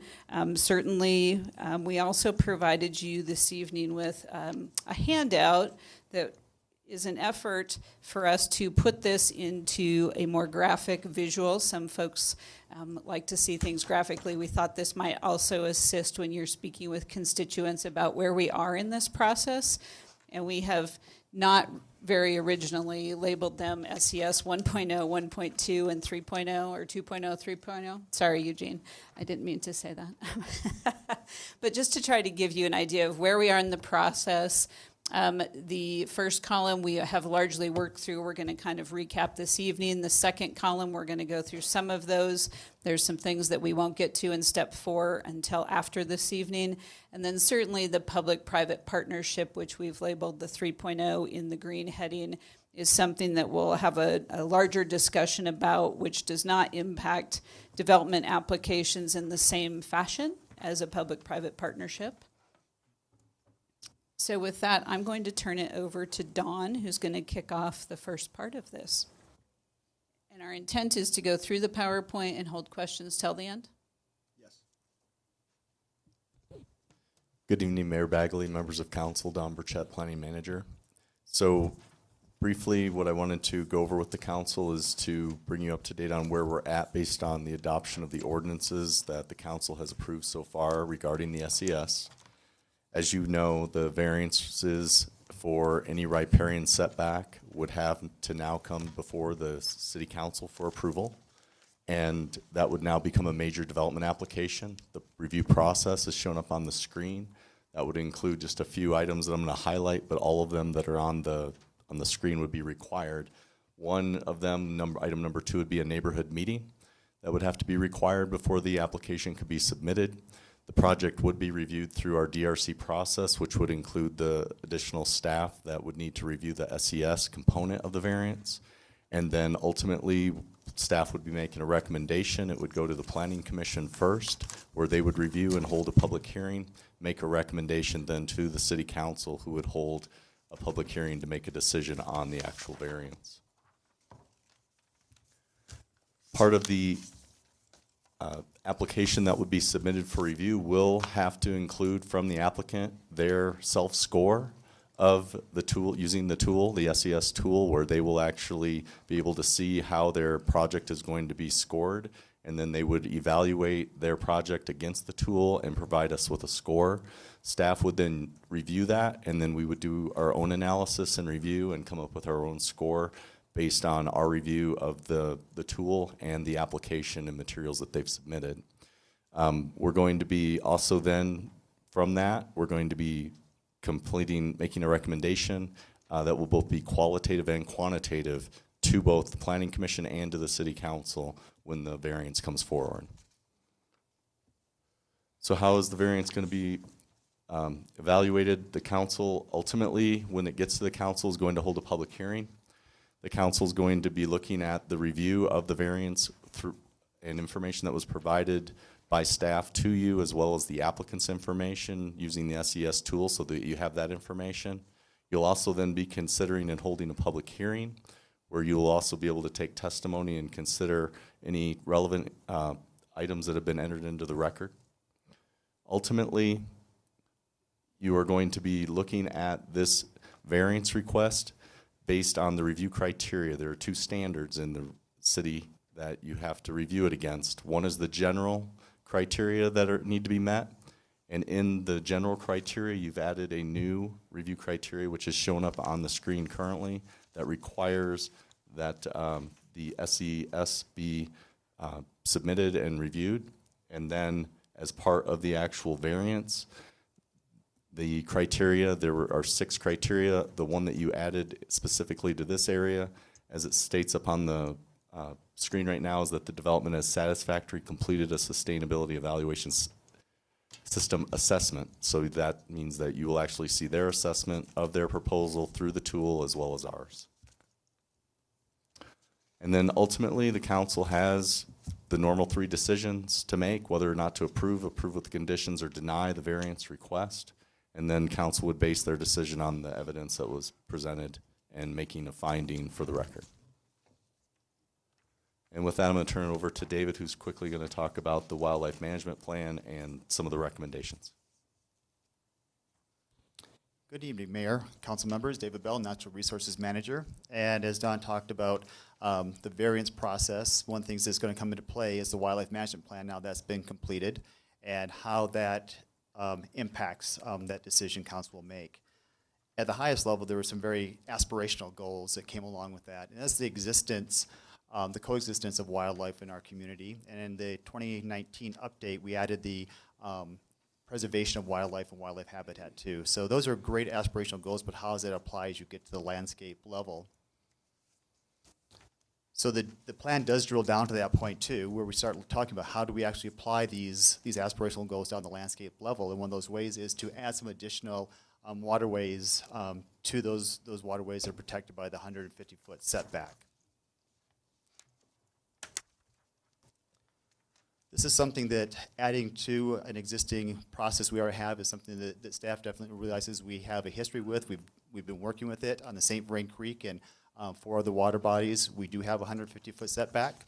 The public has been able to work with that. Our planning has worked with developers and builders as they work with that. So it's nothing that's totally new to us. But we did want to take a look at what those additional bodies of water would do to the community and how we help to attain some of those aspirational goals, as well as the goals of wildlife management plan. As you heard tonight, increasing wildlife habitat, helping with flood control, providing corridors, and how this really plays into that.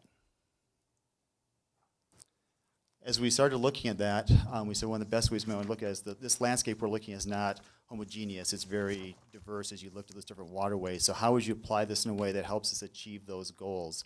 I think staff really has learned some lessons, especially coming out of the Prairie Dog Management Plan, where we had a aspirational goal, but then realized as we applied it to the landscape that we had some consequences we maybe didn't think through the whole way. So how do we give council information they need to help us apply this in a way that meets the goals of the Wildlife Management Plan and also meets all the goals of the community?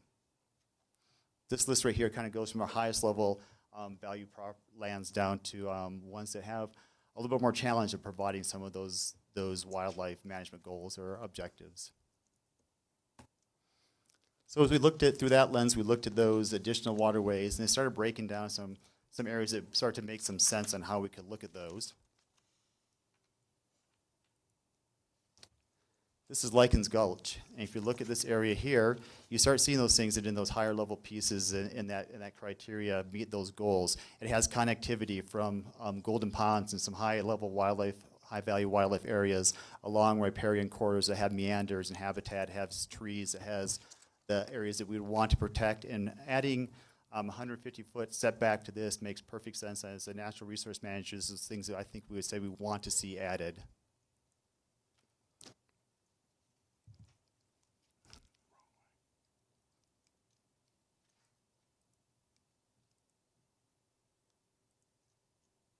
I'm not sure why it's going backwards. I wasn't clicking that way before. There we go. Sorry about that.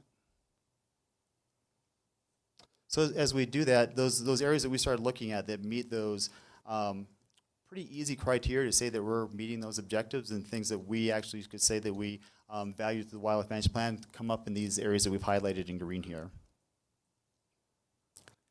As we started looking at properties again, we start looking into, and this is a little squeeze in here, but up to the north there, you're looking at Hobby Lobby, you're looking at Dry Creek as it comes through town past 287 there, Main Street, off Hover, and getting into an area that is surrounded by parking lots and buildings, but you do have a little bit of inholding of area that's green. And as you look at that, should we say that that has a 150-foot setback to achieve those wildlife management goals, or do those sorts of properties have other goals that could achieve other city values such as affordable housing, and how would you draw those criteria? So we think of those areas, it takes a little more work. As a natural resource manager, I couldn't stand here and say this provides the same sort of value those other properties do. So how would we do that?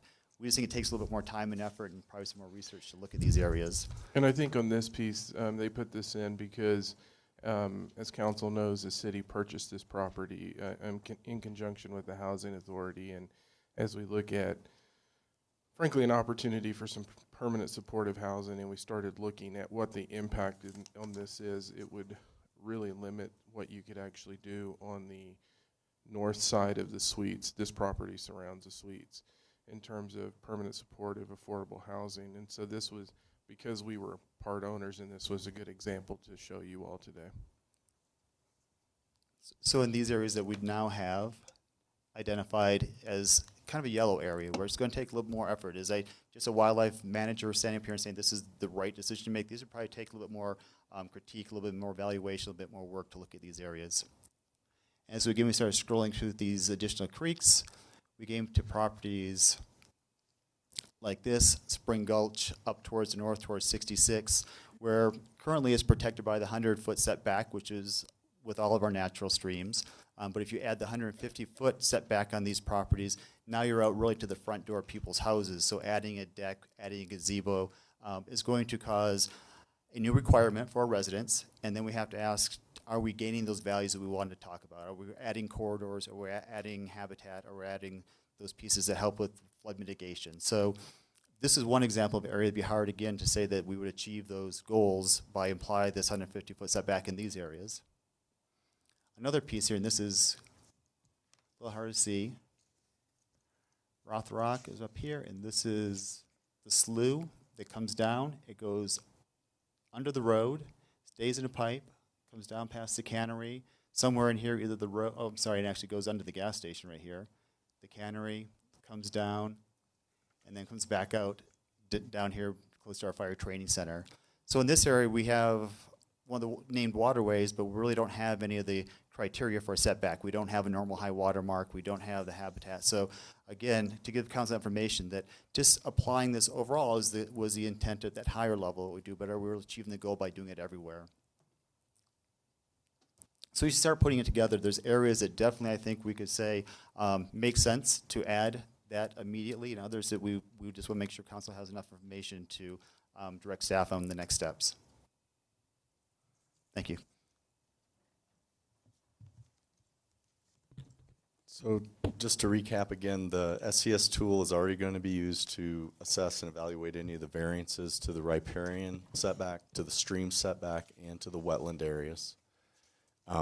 Council, let me go back. Council has stated previously that there was interest in looking at not only applying it for variances, the SCS tool, but also for adjacent properties or contiguous properties. And at a past meeting, I've asked what contiguous and adjacent was, and then we never got an answer for that.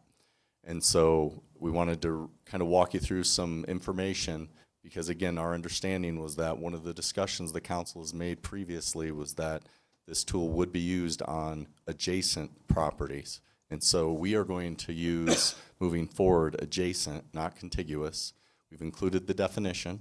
So next to or adjoining something else, like an adjacent room, just so that we're clear on what we mean by adjacent. And then we're going to walk through some quick examples. So the example on the screen, this was actually in your council packet as attachment 2. This is the Royal Mobile Home Park that the city purchased and has been doing flood mitigation work on. The area that is, if I can get this to go one at a time, the area in red, which is overlaid on this aerial, is showing the area that's the riparian habitat area. So this is the area that we would measure 150 feet from. So this area cannot be built in, according to our code. This is where we measure and start our 150-foot setback from. The area in red now shows on the mobile home park the 150-foot setback. So any development that would occur within the red area would have to go for a variance and would have to come up to the city council for approval. I hate this mouse.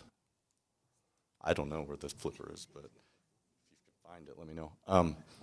So the red is one potential area that could be defined as adjacent. So if the SES is going to be applied on adjacent, one of the questions is adjacent the remainder of the property that is encumbered by the riparian setback? So we're going to go through a couple of examples. So David just showed you this one. So this again is up at Highway 66. And this shows the Spring Gulch number 2 that would go through this area. Again, this color is really bad, so I apologize, but it was brown on the original slides. But there's a brownish yellow line that is showing the 150-foot setback. And then you can see, as I'm going to try and point out with the mouse on the cursor here, the properties, for example, on the west side, that the line is touching have turned yellow. So again, those properties could be adjacent and they could be subject to the SES if that's what council wishes. Also on the other side, you can see again where the yellow line kind of goes, and additional properties then that it touches would be subject to the SES if council chooses to go that route. The other is, and that's adjacent, so that would be what I would think is the normal definition of adjacent. But there has been discussion amongst council and at meetings about a certain distance away that it would be subject to. So now I'm going to walk you through a couple of examples. Again, in this picture, this shows the Royal Mobile Home Park. The pink, the lighter pink areas, again, these colors look better on a different screen, but these lighter pink are showing again the adjacent properties.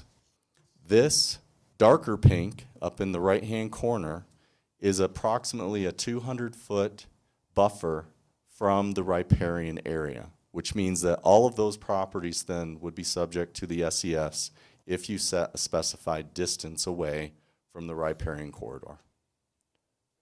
Again, if we go back to the residential example, this is showing a 100-foot buffer from the riparian setback. So you're going to get double the amount of houses that are going to be subject to this if you add, and in this case, this is only 100 feet. I did not go out the same number as what we did on the previous slide. But we need to understand what adjacent means and how it's to be applied. And so we are now to council direction. I'm going to ask David to come up and walk you through the recommendation for the water bodies.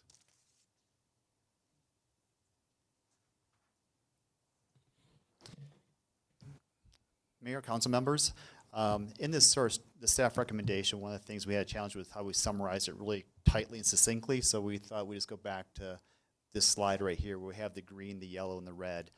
I think as we look again at the things we've talked about as staff and how we apply this to achieve the goals of wildlife management plans, direction that council has given us, the way we can do this that really would have the most direct impact on preserving wildlife habitat, increasing flood capacity, are the green areas. So if council just directed staff to take those 4 bodies of water, and all of them have some green in that, and say we should go out and apply it in those areas, with one caveat. This was a desktop exercise, so I think sort of drawing the ends of those greens and yellows is something we want to make sure we do in the right way. Probably some public outreach for people who are going to see their properties now in a green bubble. But those are areas that we feel confident we could go forward and make that next step pretty easy for council. The next step would be the yellows, and as we start looking at how would you do that, and again, try to get the best return on staff time and investment and impact to the community, and start looking at some of these yellows that connect to greens, and these then connect from greens and they come out to county open space, so we would start getting some corridors that work. Yellows up here that go from green, then it would tie back down to our main water body, so we get that connectivity and pieces there. Then the ones that would really take some work are those reds. Those are the ones up by 66 with those neighborhoods and houses, and say how much time and effort do you want us to put into that, to overlay that, to try to go to that level. And again, the yellows and reds are all going to take time for us to probably bring in consultants, bring in some experts to do this work to see where those trade-offs probably fall. But tonight I think you could go everything from applying the way the wildlife management says and just add them all, to adding greens, yellows, and reds. And that's staff recommendation tonight would really be to direct staff to add the greens and then give us direction on how to address the other ones. Councilmember Martin. Thank you, Mayor Bagley. Mr. Bell, do you have any kind of an assessment for the greens, the yellows, and the reds, of, in each case, how much of that property is in developable property that is not owned by the city? That was not an exercise we carried out at all. I'm going to look at my shoulder real quick to see if Don just has any sort of institutional knowledge on what that might look like.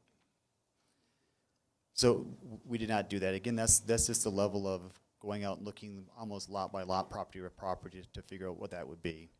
So this is true even for the green areas, that those are potentially, I hate to use this word, but taking property that is slated for development or is owned by people planning to development and putting it inside a setback? So I can kind of just walk through it a little bit for you. If you look at Spring Gulch 2, starting over by Union Reservoir, a lot of this coming through city open space, water properties, up through the Ryder property, and then moving up towards the golf course properties. So a significant portion of that is going to be city-owned. If you go down to the next body over to the west, and there's that little piece coming up off the off of the slough, and that's again going to be primarily city property, moving up into a little bit of private property there that we could assess, with majority city. Coming down Dry Creek, the green that you see there, that's pretty much tied into some of the school district property as well as some of our future park areas out in that vicinity. Likens Gulch, that pretty much, there's private property out there that, again, I think as we look at that and say that's the kind of landscape that as we start to develop our city from a natural resource perspective and from, I think, the wildlife management plan that we say we want to develop and grow in a way that protects and preserves those areas. We didn't have a lot of choice in some of these other areas. So that'd be the breakdown. I'd say Likens Gulch is probably the highest level of private property that you would see within this. Thank you. Councilmember Christensen. Thank you, all of you, for your hard work on this. I think this is a really interesting and more nuanced way of looking at the issue. The issue is we want to protect the natural resources we have. We want to protect them both for the citizens and for the city, for the animals, and for the future. And once it's gone, it's gone. However, I like the way you have broken this into areas, because trying to do everything retroactively and say, okay, you've been able to do what you want for 150 years, and now you have all these built things, and now we're going to say you can't do that. And there are areas, as you pointed out, for instance, along Dry Creek 1, where it is essentially a canal, a concrete canal, which has a limited amount of wildlife in it. Although that doesn't necessarily have to be true in the future, but it is now. And for us to treat that the same as we're treating the St. Vrain River does not seem to be very reasonable to me. So I like what you've done in terms of coloring what is clearest, which is the green areas. It seems to me the pink or red areas that you're talking about are because they are right in the heart of things that have already been built on and developed and include either residential or commercial areas that are heavily used, or are areas that are, for instance, just a pipe going underground.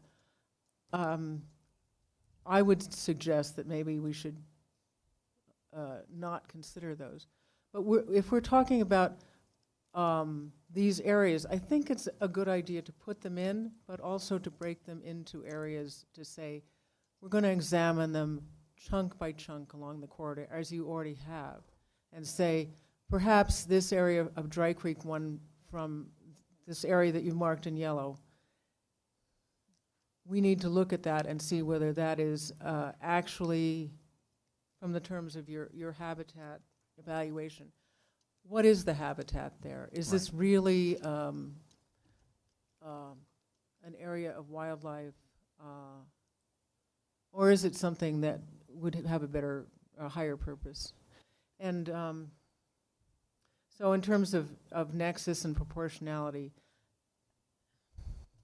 in my heart, I tend to be a hardliner about three-pronged stool of sustainability and all that. But the truth is that we also have to be realistic about and balance the future of the city and the property rights of the owners and the reality of what the actual environment is. And so I like what you've done, and I would suggest that we include all of those areas here, all of the water areas, but with the caveat that we examine chunks of the river for eligibility to be part of that.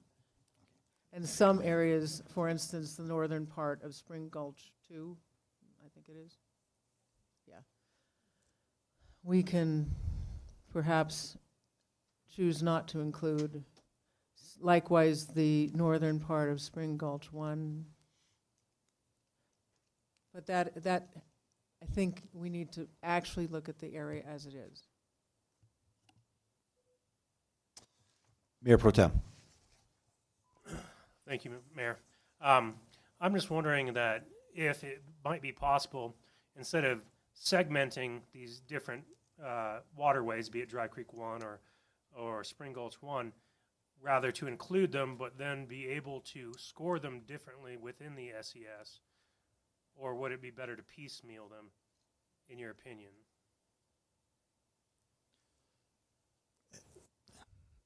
Mayor Bagley, Councilman, Mayor Pro Tem Rodriguez, not having gone through the SES on anything more than kind of a back look at how some of those bigger projects and how much time that takes, I'm not sure where that trade-off would fall at this point. It's something we could definitely consider. I think it'd take a little bit of staff time to say what's, and if your question is which is the most efficient, or is it, okay, I think as what we looked at right now, what kind of like doing these segments, we were able to do some pretty high level of visualization, looking at things and going out that doing the segmented area really does give us a good starting point to look at. And I think that's where I did hopefully caveat this. We really do want to ground truth this a little bit too, to make sure that green bubble really meets that higher level that we're looking at without having to go through a full SES on all these different sections. Okay, so in essence, it'd be easier to have them segmented versus having different scoring criterion in the SES and just adopting them all. Mayor Bagley, Councilmember Mayor Pro Tem Rodriguez. Would that scoring then be related to those different segments then? Because that's what, I guess that's where I said, when you said instead of segment, you would still segment them and then give them different scoring potentially in those segmented areas? Right, but Okay. so then they'd all be included, so there would be technically no bias in the concept of them all being adopted as riparian areas, but then they would be scored different based upon the reality of development and the amount of wildlife and all of that that goes into the scoring criterion. So I don't know if I could answer your question, but I think that's another way of looking at it. I don't think we actually have looked at it that way, but I think that has some value. Dr. Water, sorry, go ahead, Harold. I think the challenge will be then is how do you, as you look at nexus and rough proportionality and those issues, how do you then make the distinction with that? I think it's easier to make the distinction based on developed conditions and what's there. I think we just start creating potentially based on conversations where our legal staff has advised us we could get ourselves into an even more complicated situation. Dr. Waters? Thanks, Mayor Bagley. Well, it's obvious a little more complex than just painting it all with the same brush, right? And context is going to matter here in the specifics of these stretches. So it might, as I'm listening to the exchange about scoring but applying differently, it seems to me that until we answer the question, what does a score mean, which we haven't done yet, have we? Is there a threshold score in the green areas? You've got to hit a fill in the blank to be in the game on whatever those elements of the SES we've used to evaluate a proposal. That will be coming next. In terms of, well, I see that you've tested in a couple of areas, and I see Right. some numbers attached. So that with that will be some at least a recommendation on how to think about what that number means. As Lisa gives her presentation, I think that's again what she's looking for from council, the direction as we start getting these numbers, how we want to start interpreting those, and how council wants us to take the outcome of that process and apply that. So that's the interpretation is the point.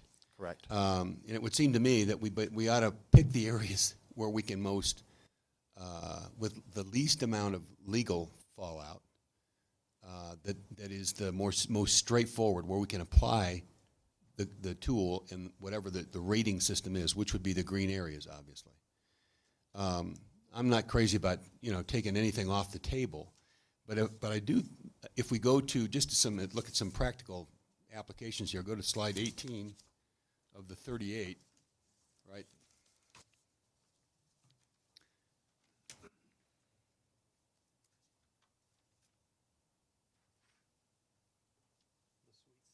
Yeah.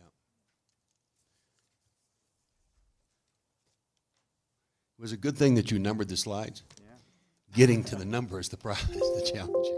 Yeah, just getting the number here. If we can't do that, it's going to be really challenging for the SES.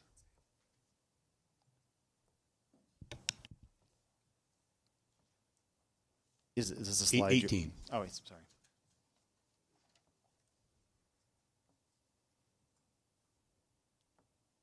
Right there you are. So that's the property we own around the suites, right? So, and this is one of the stretches that Councilmember Christensen was referring to, where just north of our property. In fact, do we own all the property right up to the edge of the creek there? Yes. So does this represent the 150-foot setback from the edge of the creek? Don did the slide, but I believe it's the 100-foot setback. Is that?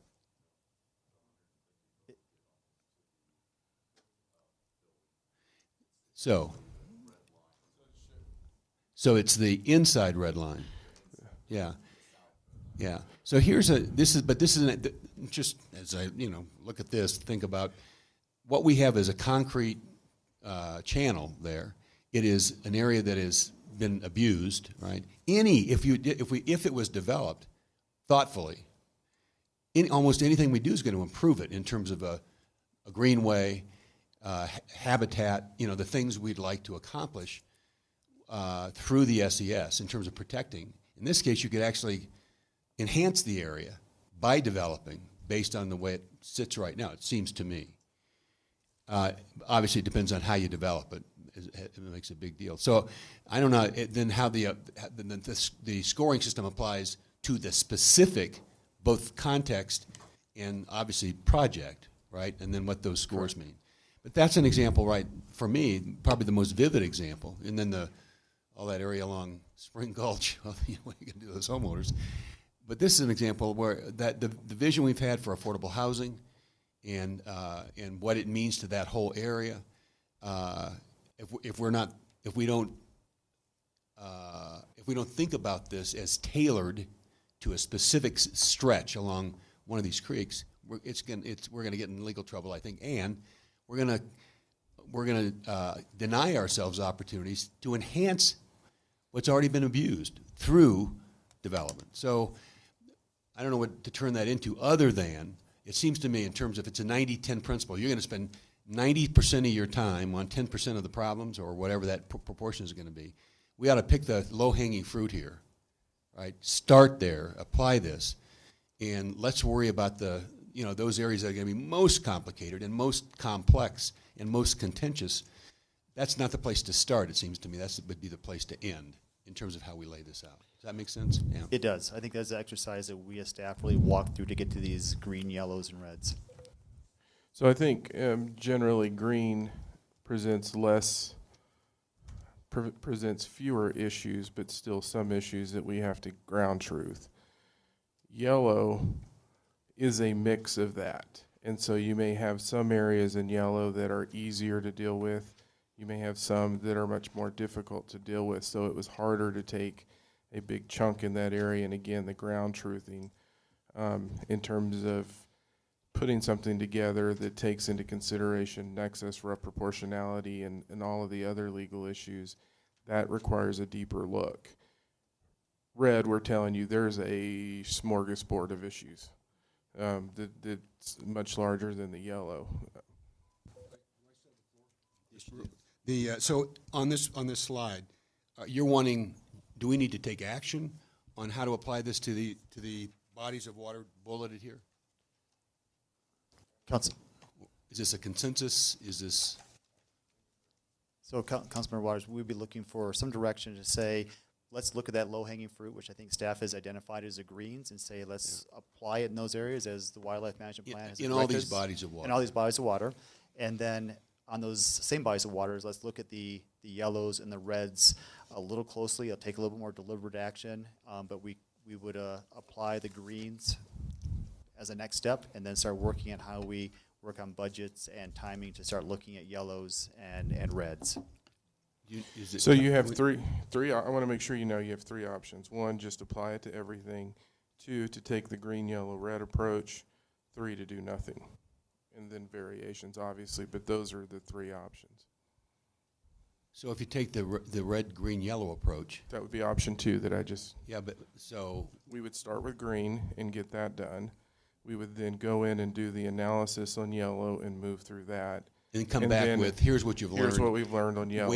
Waiting an action from us. Correct. I would want to take things. So are we ready for, so Don's whispering something. And again, I think I've tried making it clear, but that is going to be a resource challenge. So it would be budgets and consultants and some additional work. So option number two is the most expensive, labor intensive. Is that what you're?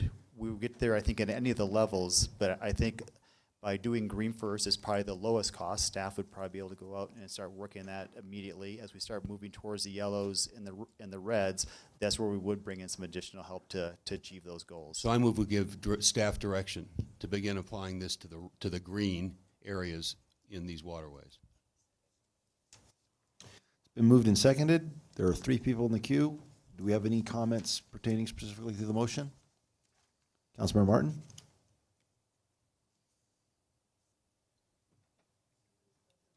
I'm sorry. I cleared it. Go ahead. Sorry. Councilmember Peck and Councilmember Christensen, could you jump back in? I hope this pertains to the motion. I had a question about what going block by block really means. So you're saying the motion, would the motion be to immediately begin applying the SES to the green areas in the same way that it is to the red crosshatched areas, or does the motion only mean consider if we could apply it safely? I think when we did the greens, we felt we could apply that pretty much as council would direct us to go forward with, and the wildlife management plan says the way we're applying it to the same rain in those red crossed areas. Mhm. The only caveat I'd throw out there is, again, this was a desktop exercise, and make sure those ends of greens and stuff really, I think as Councilmember Waters said, the low-hanging fruit that we feel that we don't Right. get ourselves in an area that's going to be more challenging. But I think we've done a pretty good job looking at from kind of that Google Earth level, but getting on the ground would help. With two additional pieces. A, we have to bring the ordinance back. Yes. B, we have to have the appropriate community involvement in that as well. Right, so you'd those have two to- things have to come along. We're just saying, in terms of the volume and the amount of work, that's Mhm. much different in the green section. Okay.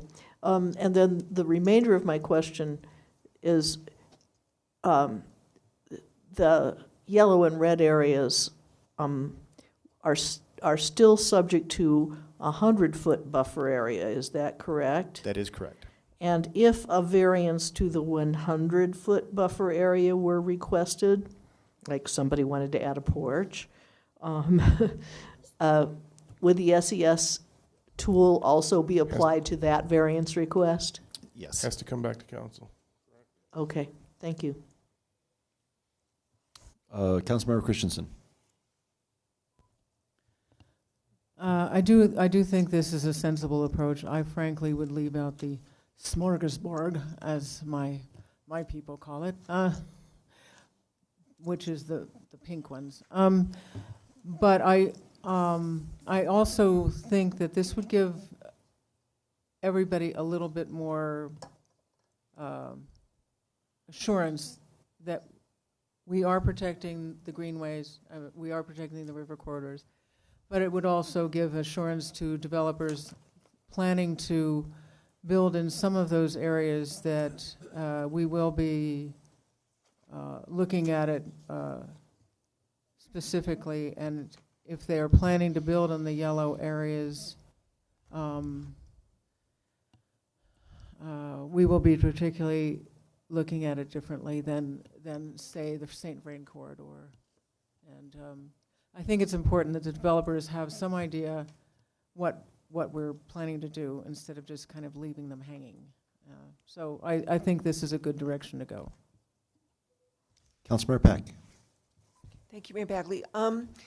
I confer with Mayor Pro Tem Rodriguez and Councilman Waters in the fact that I think the ones outside of the green should be a different scoring. But what I'm hearing from you is that you need criteria on what that scoring would be based upon. Is that correct? Because some of the things you've told us, I think would go into that scoring. For example, the pipes, the underground waterways, the cement culverts or the cemented waterways, those would be scored different. But would it save staff and research time if council, using your knowledge right now, gave criteria to break down? Am I making sense? That we know some of the reasons already, right, as to why we should score those differently. So when Lisa goes over that, we have criteria in the SES that's primarily focused on the environmental issues, again tied to rough proportionality and nexus. I think what I tried to say earlier is when you start changing criteria for different areas in terms of how you score it, it brings in another level of complexity from a broader legal component in terms of how we move this. I want council to know that I think when we say we move through this, I think we'll have to figure out how we structure the work. But when we say block by block, I think it's really just putting putting boots on the ground and working through and identifying what are the issues that come into play in those specific areas. When you see those homes, what we're trying to do is say that there could potentially be unintended consequences there. Mhm.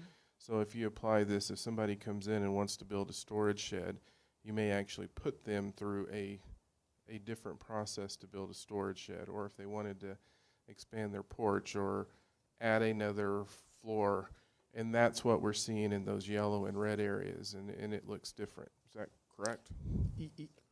Yes, I think that's it. I think it's when we talked about some of the time that we need as far as research, we dollars always play a part in it, but I think part of it was also a deliberate conversation as we as staff continue what up here, council started having those same conversations of what does that really look like, what could we achieve, and if we make some of these changes, do we still get to those goals of the wildlife management plan? And I think one of the pieces I've added to the conversation is, natural resource manager, that those red areas do seem like a challenge at this point, but if a developer would come in and buy 10 of those lots, and now you have a redevelopment, would it be something different? So those are all those kind of scenarios I think that staff would like to think through, come back to council and say, here's some of the ways that we've looked at addressing yellows, here's some of the ways that we've looked at addressing reds, and give some direction at that point after we've had a little bit more time to boots on the ground it and kind of run it through those scenarios. I think staff is really good at doing as well. So, I'm sorry, I guess I still have the floor. The way I initially approached this in my mind was that I wanted the 100-foot setback so that we did not destroy riparian areas that were already in place and developed. Looking at developed areas already with residential, and I'm mostly concerned about residential versus the commercial that is already, how do I say it, established. I do think that that's a different mindset than riparian areas that have been there for a very long time. So that's why I said maybe different criteria for that. But you're talking that would go with the different scoring system. But I'll wait until Lisa presents to see if you've already done what I'm talking about. Am I making, does that make sense? Councilmember Peck, I believe you're making a lot of sense. I think, I think that is the reason for this, the idea that I think staff is not saying let's do it everywhere. Let's give us some time to ask these questions, take what council gives us tonight, try to work it into something that we come back up here, we can answer those questions based on, all right, greens are taken care of.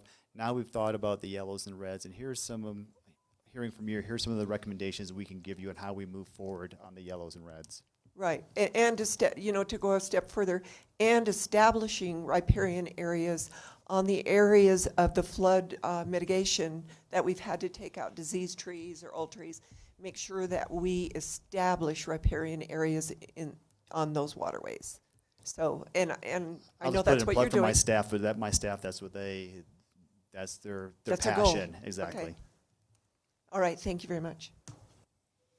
All right, nobody's left to the queue. We have a motion on the table basically instructing staff to move forward with the green areas, to include them in our riparian setback protected waterways. Correct? Was that your motion? For the application of the SES, yes. So let's go ahead and vote.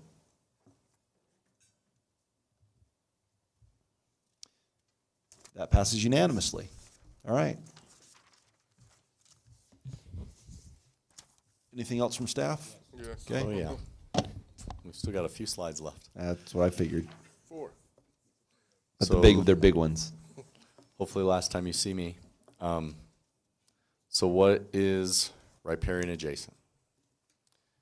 And we would like to get direction from you on this. Is it the remainder of the parcel that's located outside of the riparian setback? So if we look at the mobile home park again, it'd be the buildable portion?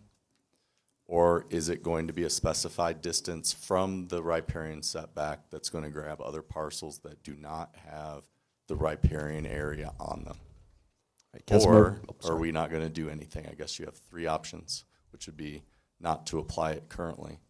And staff's recommendation right now is that we do not add any additional adjacent areas to the SES until we've had time to go through and actually apply the SES system to the variances and to further evaluate what the extent would be of adding all of these properties, however you define adjacent. Councilmember Peck. Thank you, Mayor Bagley. Don, when we discussed this before, I think the reason that we did not give direction was that the idea of contiguous came up. And so in your experience or knowledge, what would be the difference between adjacent and contiguous? The definitions, when you look them up, are really, for the most part, the exact same. But typically, how I would look at contiguous would be that it would be properties that touch. It would be the second version. Any parcel that's located a specific distance away from the riparian setback area. So it's all that pink that I talked about, all those other properties down near the mobile home park that do not have the setback requirement. Those would be contiguous properties that have additional requirements for the SES. That's how I would look at it. Okay, thank you.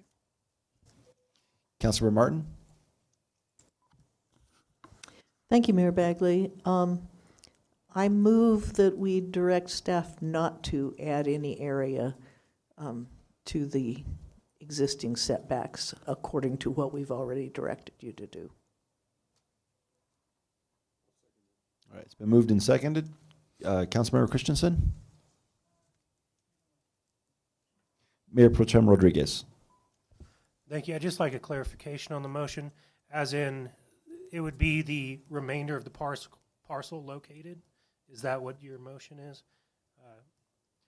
Remainder of the parcel located outside the riparian setback. So the example being the Royal Mobile Home Park, for instance. There's the piece that's in the setback, and then there's the section that's just part of the parcel that's outside of the setback. My intent was nothing. So, for example, we're still talking about variances, right? So you shouldn't need a variance on the part of the property that is outside the setback. And so I'm not even sure what the meaning. Yeah, okay. So I mean, don't add any area other than what is protected by the setback. The 150-foot setback. Yes. Or the 100-foot setback, since the previous answer said that we would still apply the SES in areas that only are protected by 100 feet. Correct. So, yeah, that should be enough area. All right. Mayor Pro Tem Rodriguez? Thank you, Mayor Bagley. Because the SES is specifically addressing variances at this point in time versus what could happen in a future iteration as outlined in 3.0 per se, I think it's an appropriate motion, but I would like to see in version 3.0 that the SES does eventually apply to what would be the remainder of the parcel. But I still will be in favor of the motion because we're specifically talking about variances. All right. Is that clear enough? Okay. Let's go ahead and vote.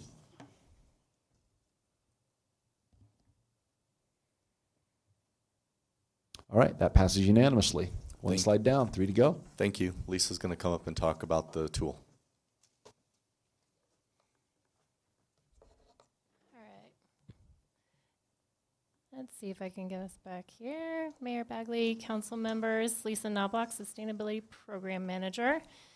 And I'm just going to give you a pretty brief status update on where the tool itself is at. So we took the version that you all saw the last time that we brought it to you, and we applied that version to all of the projects that have been granted variances to date, which are just the 4 projects that are listed here: the BioLife Plasma Center, Guardian Storage, Harvest Junction, Northeast Bar, and the Grandview Meadows Apartments since 2007, correct? 2007. Those are the variances that we've granted. So we ran those projects through the tool that we have, and these are the scores that they scored here. So as you can see, they all scored above 0. They didn't score very high, but they did score above 0. And the tool itself, if you remember from when we've discussed it to you before, was really built to base those scores on improvements to baseline conditions. So we're really trying to get at some of the questions you have all brought up tonight of are those projects in essence providing a net improvement to the site or any sort of further degradation to the site. So we did learn a lot through that process. Again, those were only 4 projects that we ran through. It did allow us to refine the scale that were in some of those areas to better reflect those baseline conditions. It identified some additional areas that we need better clarification on. Again, it helped us to maintain that focus on the environmental aspect, again, getting back to the nexus and rough proportionality issue. And it really showed us that there's still more work to be done to really get at that point of what does that score actually mean. I think we've determined at this point in time that we don't have enough information to set a threshold to say a project must get this above 0 in order to move forward, because there's too much variability based on the different sites. And again, we're really trying to evaluate based on improvements to baseline conditions. So our next steps, we do have revisions from Clarion and from Corey Hoffman from the legal standpoint that we need to integrate those revisions into the tool. We would like to rerun those variances again through that based on those revisions to see if that changes the scores that those get. Again, really focusing on making sure that we're really getting the desired outcomes that we want. We need to determine how we best present the information that's coming out of that process so that you can really use that as a useful piece of information as part of your decision-making process. Again, that it's one piece of those different criteria that Don talked to you earlier that you would go through with any application coming forward for a variance. And then we did identify that there are some areas where we can look at for future code amendments, things that we might actually be able to pull out of the SES and just put into code. So that's where things stand at the tool, where the tool is at currently. I think to answer some of the questions, the refinement, I think Councilmember Peck and Councilmember Waters touched on this, is really the refinement of the scoring to the baseline. That's what we realized we need to work more on, because the baselines for each property are different, and how do we make it relative and informative for council? Do you need anything else from us? Not on that in particular, unless you guys have any other questions. Councilmember Martin? Thank you, Mayor Bagley. So these properties were scored after the fact, correct? Because you weren't using the tool. Correct. So some of the scoring points, I'm familiar, I think, with 3 of the 4 of those areas. So they've got ugly paving and ugly fences in there because they were just granted the variance. Okay, but the tool could have associated with each scoring point technologies that could be applied to raise the score, perhaps. So, for example, impervious versus pervious surfacing. So if you could set a threshold and a variance request would come up with some suggestions for how to raise the score, then that could be something that the council could be brought to the council for consideration, correct? Because that seems like the direction that we ought to go. At this point, it's becoming a negotiation. All right, yeah, you can have this variance if you improve the conditions of the land to the benefit of the protected area by what you're going to do, and improving the quality or reducing the amount of runoff, for example, would be one way that you could do that. Does that seem like a way that the tool could go? Councilmember Martin? I believe so, yes. I think we would have to really sit down and look particularly at the issue of nexus, because that's really where we get into what we can mandate and what we cannot. But I think that as part of the review process, and that's something we can discuss with staff of how we can give recommendations to a project coming forward on how to increase that score potentially, whether or not we can set a threshold. I'm not sure of that yet, because I'm not sure that we've gone through enough projects to really be able to say that definitively. Okay, so it sounds like you are honing in on a way to make this applicable and make it informative in terms of what needs to be done. Yes, absolutely. Okay, yeah. Thanks. All right, thank you. Anyone opposed to a 5-minute break? All right, let's go ahead and take a 5-minute break.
All right, let's go ahead and get going.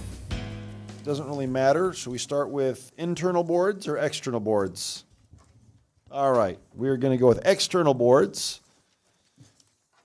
at the suggestion of Councilmember Christensen. So how it was explained to me was the green boxes represent those boards and commissions that only one council member opted to select. Correct. And so as it stands now, if we were to appoint each council member to the board that he or she asked for, so Marcia currently would serve on 3, Polly would serve on 3, Aaron on 2, Joan on 2, Susie on 1, Tim on 2, Brian on 6. So that's just kind of where we stand with the current green counting system. And so what would you guys like to do to proceed? We could start from scratch, start with appointing the greens, and then go through the others and talk and negotiate. Any ideas? Mayor Pro Tem Rodriguez? Would anybody be opposed to letting the person with the highest preference take that particular board when there's a case of 2 people or 3 people? Mayor, if I might just provide a little explanation to the logic of Dawn in preparing this sheet. Oh, it's perfectly clear. It was that good, the logic. In preparing this sheet, I just wanted to help frame the conversation. So those areas in green were where only one council member expressed an interest in the rankings that you all sent me. So that seemed like low-hanging fruit, potentially a good place to start. The next place I went was I bolded precisely what Mayor Pro Tem Rodriguez just suggested, where 2 council members or more expressed an interest and one has a prevailing rank. So an example would be El Comité, where Councilmember Hidalgo Faring indicated that would be her first preference, and Councilmember Christensen indicated her 5th, that you might select in that case Councilmember Hidalgo Faring, since that was more important to her.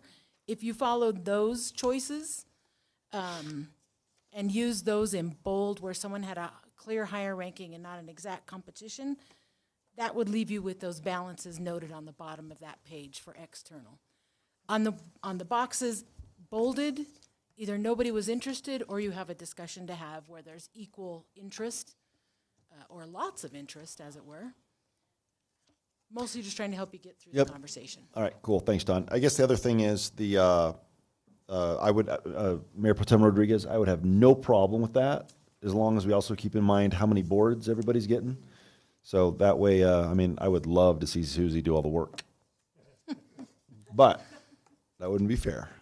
So, all right. So, I'm sorry, Councilmember Christensen?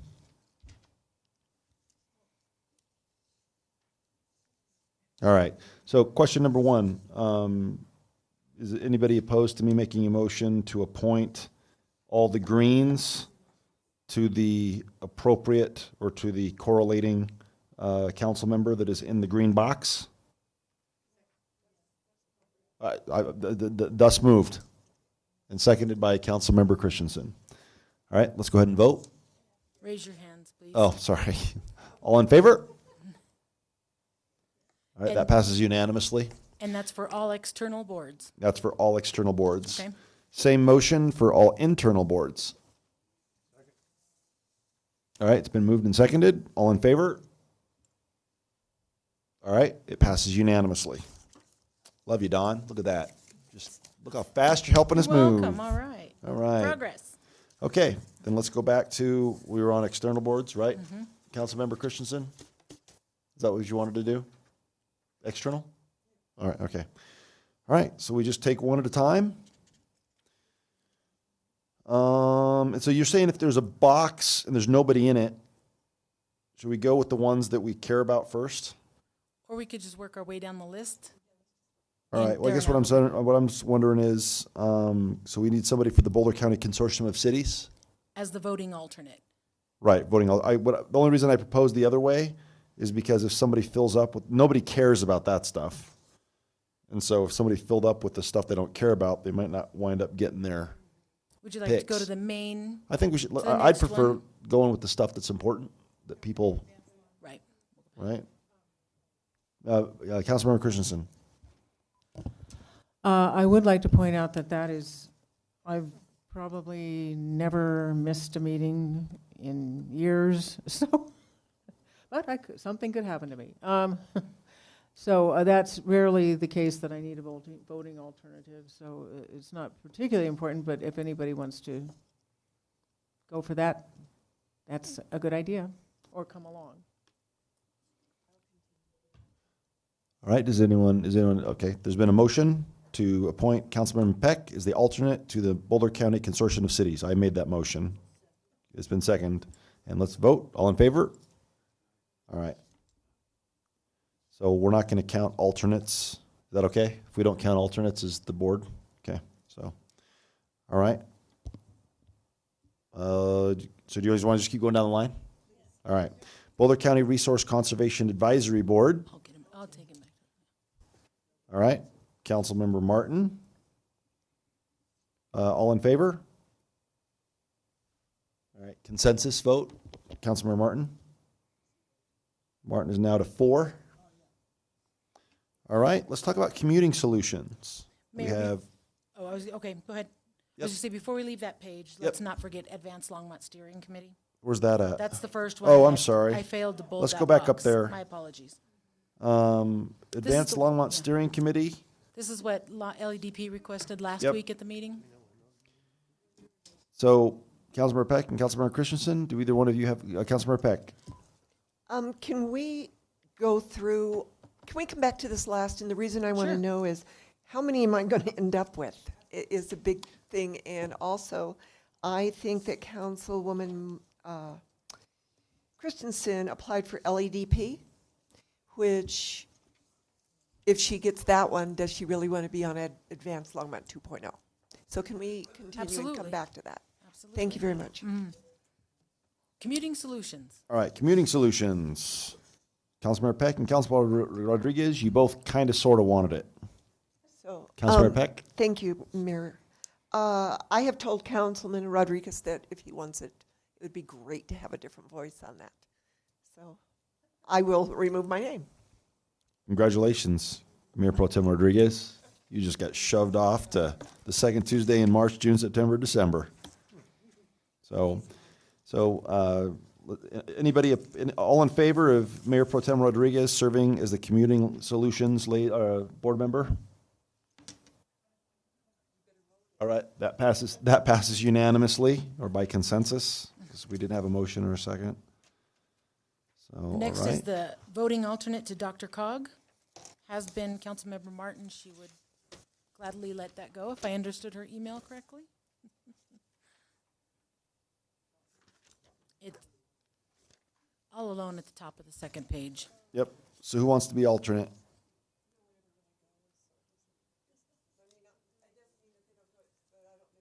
Right.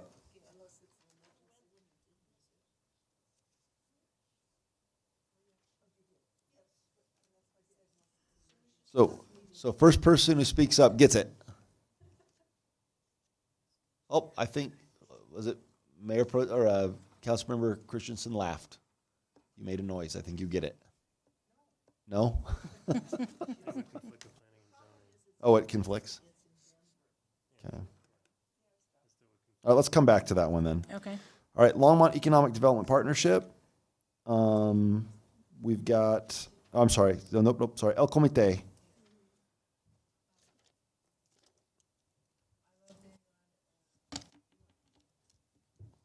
Sorry, Mr. Mayor. I love being on El Comité, but I'm quite sure they would love to have Susie even more. So go to town. All right, do we have a consensus vote that Susie Hidalgo Faring is going to go to town on El Comité? All right, all in favor? All right, that's unanimous vote by consensus. So Susie's at 2. All right.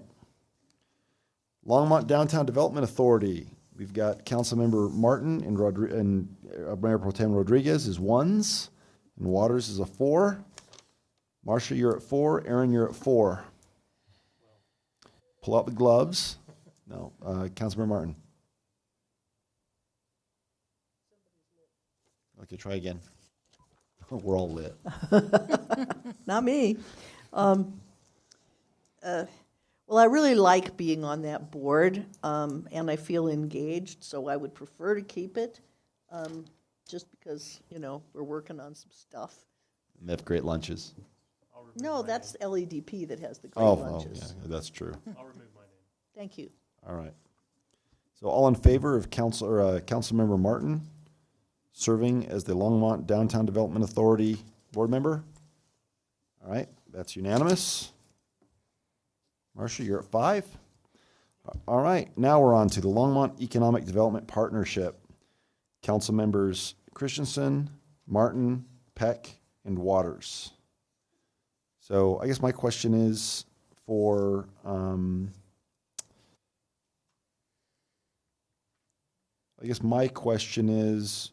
was there a reason in your, I don't understand the logic on this one. It was the way their preferences came in on the sheet, so you could throw all those into one box and pick the top 2 Oh, people. I see. Martin and Waters. I didn't know if the mayor wanted to fill his traditional spot or not. It's not, if I wanted to go, I'll go, but Okay. in this particular case, it looks like I've got plenty to do. Yes, I'm sorry, Councilmember Peck. Thank you. Correct me if I'm wrong, Harold, but when we were at the LEDP board meeting the other day, and I asked, didn't they say there were 2 council members and the mayor? But the mayor was primarily the executive session, but there were 2 council members just on the board, or liaison to the board. So yes. the way the structure works is that the mayor serves on the executive committee. There are 2 city staff members that are voting board members, and then there are 2 council liaison positions. Okay. I'll be going anyway, so. I know. But I still think it'd be a good idea for 2 other people to go too. Thoughts? Councilmember Martin. If it's a choice between the 2 of us, I'll defer to Councilmember Waters, but I always go anyway just to listen, so. We're talking I would about like to have 2. it. Yeah. I mean, okay. 2 of you. All right. So. Anybody opposed to Martin and Waters since they're both higher? All right. All in favor of appointing council members Martin and Waters as the Longmont Economic Development Partnership liaisons? Raise your hand. All right. That passes unanimously. So Martin gets another one. Waters, you are now at 3. Martin, you were at 6. You're done? All right, Longmont Sister Cities Association. All right, we've got 4, 2 2s, a 3, and a 4. Martin, you're gone. Waters, you're 3. All right. Susie Hidalgo-Faring and Aaron Rodriguez, you're both 2s. Susie has 2, you have 4. Well, I only have 2 external. Yeah, so I mean, I'm just counting them up so far. Or I only have 1 external so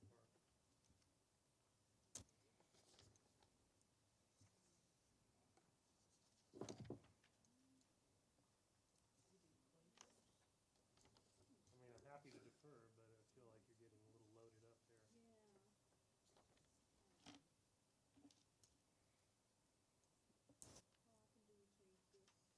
Every 2 years. Every 2 years. So just for whatever it's worth, they meet frequently. You'll probably be going at some point to out of town, either to Japan, Mexico, or Wyoming. You'll, I mean, I don't know how. Yeah, all right. All right. So all in favor of appointing Mayor Pro Tem Rodriguez as the Longmont Sister City Association liaison? Raise your hand. All right. That is a unanimous consensus vote. Aaron, you're at 5. Okay. On to the North I-25 Coalition. We've got Susie Hidalgo-Faring and Aaron Rodriguez at 4, and Joan at 5. Okay. Should we give Susie this one? And don't be shy. Go in and elbow the hell out of those guys.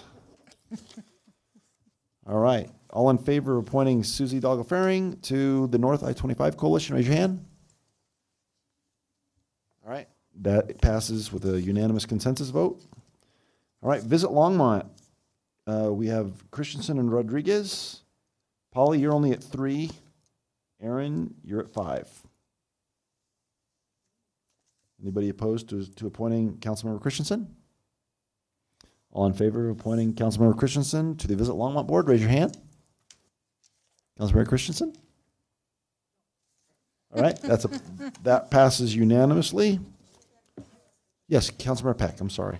It's okay. I have a question. I've seen it on here, but I have no idea what it is. The Northwest Rail Corridor Governance Committee. What is that? They didn't even meet last year. Should we continue that? I don't know what it is. We could take it off the list. We just left everything on it, assuming that maybe they would convene at some point. I would always take that one as a council member because it never met. I'm just curious. Was interested in that. But it should. I agree. I agree. But I don't know what that is. How is that different from like NADA or Commuting Solutions, or I don't understand. We can get with Phil and look at it. I think what happened was with NADA and Community Solutions and the others, that got absorbed into those other functions. Oh, that would be good if what you I could think, figure that out. You know, that can be one. We can talk to Phil and bring it back if we need to. Okay, great. Thanks. Made a note.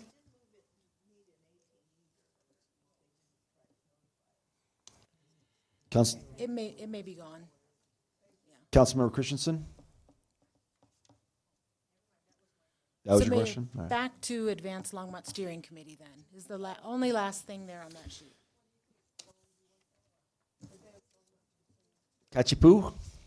Rock, scissors, paper?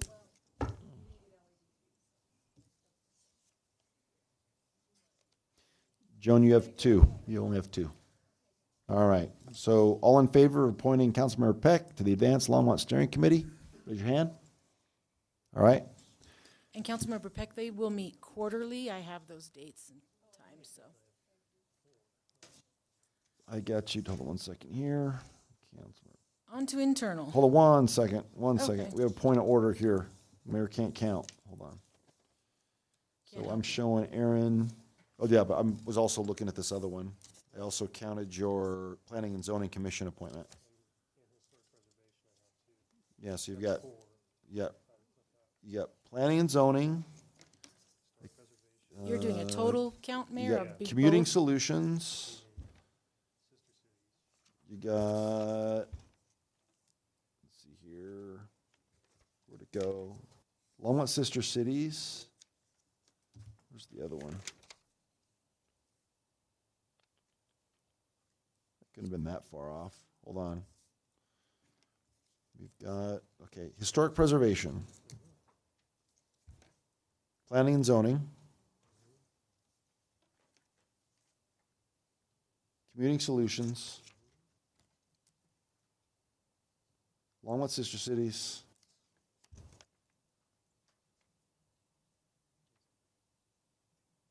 Oh, that's right, you're at 4. All right. 1, 2, 3, 4. Thank you. All right. On to Airport Advisory Board. Actually, sorry. Yeah, nope, that's right. Airport Advisory Board, internal.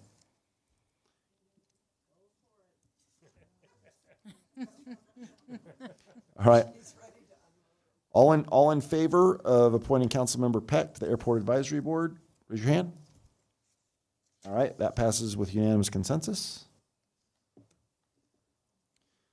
All right, Art in Public Places. Should we come back to those? Or just somebody want to grab it? All right. I knew you weren't done, Marcia. All right, Marcia Martin. Mayor, I don't believe necessarily you could identify someone for Asset Forfeiture Committee. Rarely needed. Only if we get state funds, okay. Yeah. All right, Cable Trust Board, Councilmember Peck is a 2, and she only has 3 boards. So Mayor, on that one, we could also wait until January, until the Longmont, what's the new name? Public Media determines what that looks like. Cable Trust will, yeah, please. Hi, Mayor. Sandy Cedar, Assistant City Manager. It's my understanding that the Longmont Cable Trust may indeed continue, but they haven't made that decision for sure into the new year. The Longmont Public Media is still working through whether they are going to have an advisory board or whether that's going to be have somebody on council or not. So you may just, maybe appoint somebody to Longmont Cable Trust, and then if the Longmont Public Media decides to have an advisory board and invites the council, we can transfer that. But if not, Should we you're off the hook. should we appoint Councilmember Peck and just treat it as kind of an alternate position at the moment, not count it? Or no?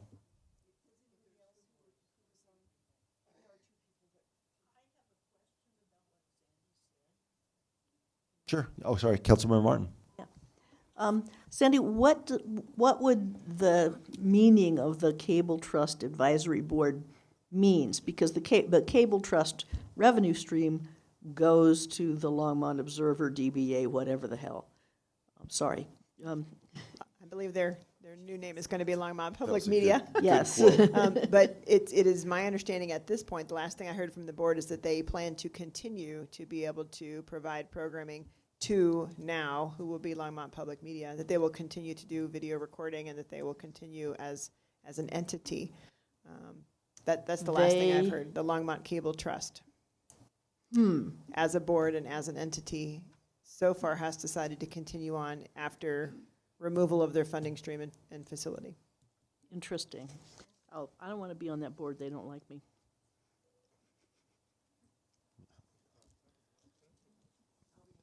All right, Councilmember Peck, all in favor of appointing Councilmember Peck to the Cable Trust Board?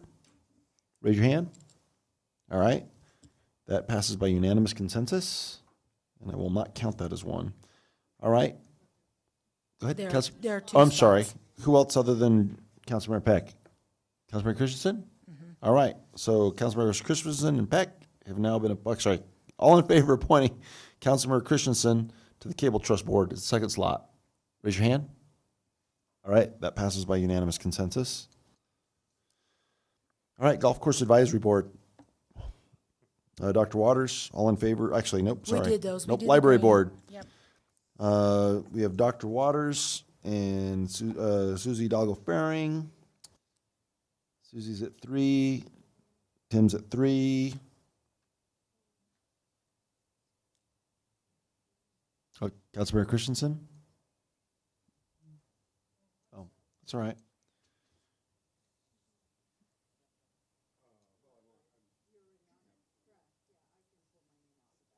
All right, so Councilmember Hidalgo-Faring is pulling her name off. All in favor of appointing Councilmember Waters to the Library Board? Raise your hand.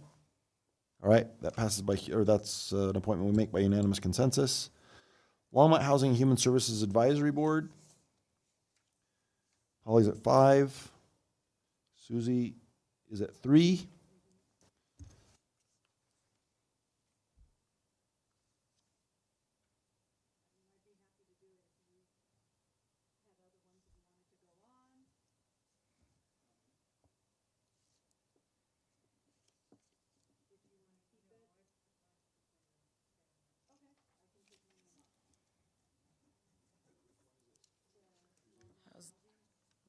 Longmont Housing and Human Services Advisory Board.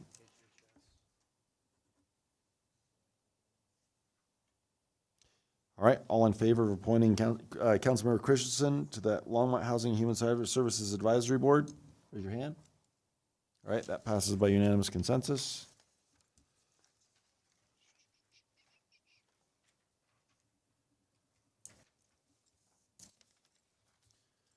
All right, Longmont Youth Council. I'm just gonna roll the dice. All in favor? Oh, Councilmember Peck, sure. Sorry, I just have a comment. Dawn, those times have changed. Oh, Last good, year, okay. it's 3:30 to 5. Thank you. You're welcome. And I can pull my name off it, Susie, if you really want it. Okay, I'll take it. Oh. I don't know. I should take it in case you have parent-teacher conferences. So Or I'll we take could it. discuss with Yeah, we can them figure either it out. way. Yeah. About adjusting times. Okay.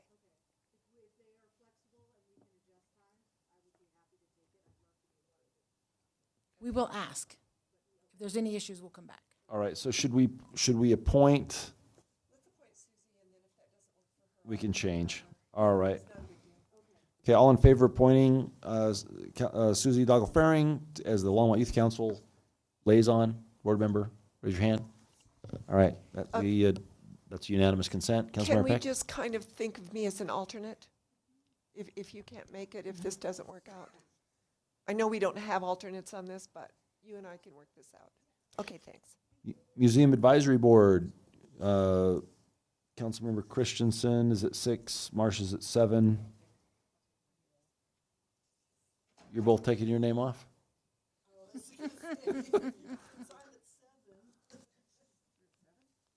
Yeah, it looks like you're about at 7, but.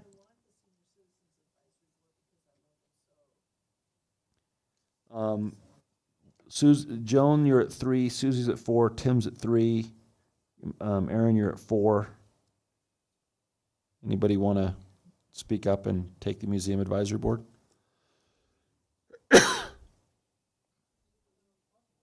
All right. Councilmember Christensen, all in favor of appointing Councilmember Christensen to the Museum Advisory Board, raise your hand. All right, that passes unanimously. All right, Neighborhood Group Leaders Association. Ooh, 2 number 1s. Tim's at 3, Susie's at 4. We've got, what do we do? Roll the dice.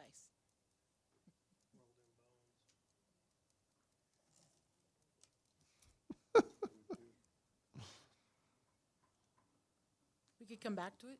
Let's come back to that one. Okay. All right, Parks and Rec Advisory Board. We have.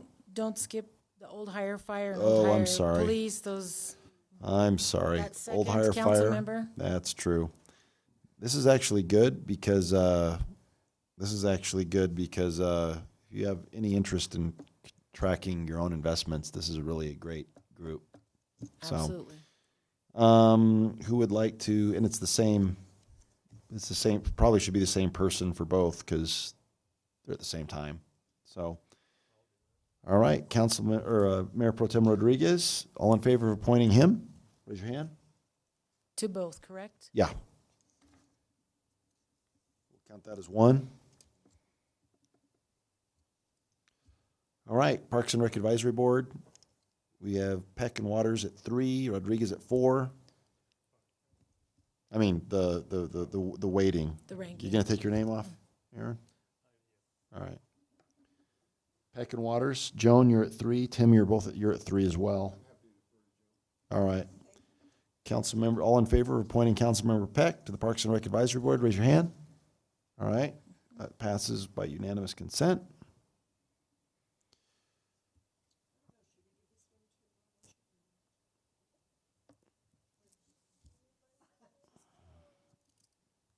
That's the one you really, really wanted, right? Yeah. All right. All in favor of appointing Marsha Martin to the Senior Citizens Advisory Board, raise your hand. All right, that passes by unanimous consent. Marsha's going to have a busy year. All right, Sustainability Advisory Board. We have Rodriguez and Martin. Mayor and council member indicated to me that she thought she had put her name in for this. Oh, okay. I may have made a mistake. I'm not sure, but toss her hat in the ring on that one.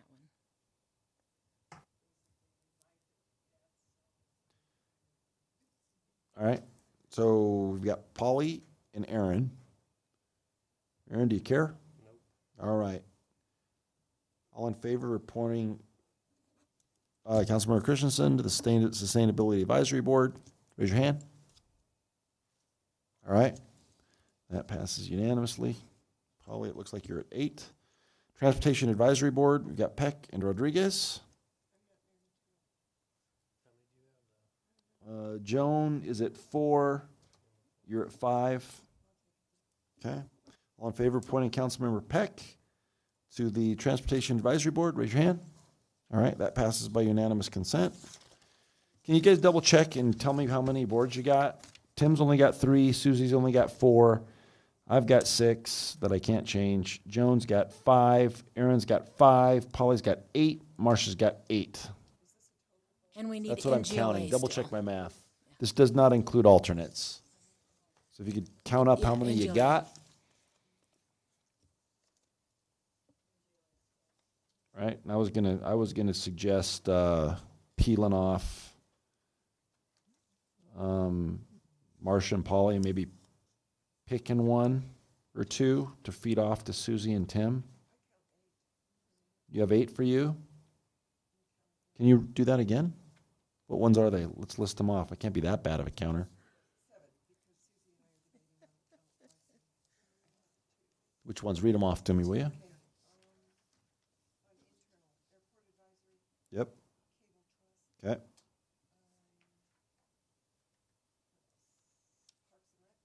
Okay. Okay. Okay. Okay. Nita, are there any of these alternates? Okay. That's 7. And are do any? So how many do we? 7. Okay. All right. Well, I was not right because I had 5. All right. Yeah, I You've count got, 6. who's got Mayor. 6? You count. Mayor, I get. Don, I have you are the Councilmember- city clerk. I have Why don't you Councilmember count? Do Peck your job, Don. On Advanced Longmont Steering Committee. Voting, well, the alternate on consortium. Dr. Cog.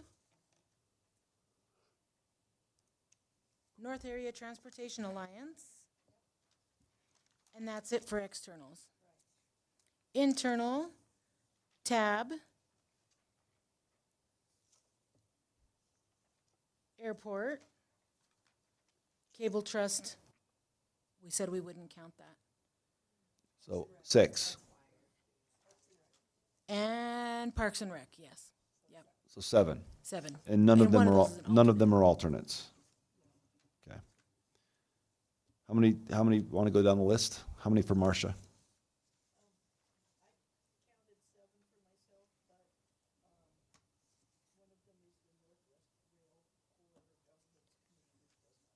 Okay. Polly, how many you got?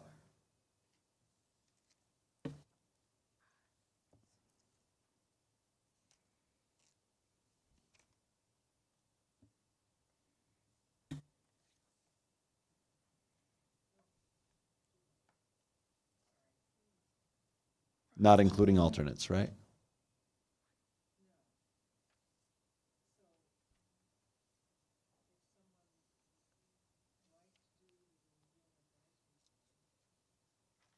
Okay. Well, we'll get there. Aaron, how many's he got? 5? Okay. Susie? 4? Hey, got one right. Tim? Okay. And then I'm showing 6. Okay. And then we also have one other issue. And that is there was in the event that I can't, so in the event I cannot make the PRPA board meetings, so the way the charter's written, technically mayor serves on the board, but I don't have to. I could not sit on it and appoint a council member or whoever. If I can't make it, is anyone opposed as Councilmember Martin sitting in my stead?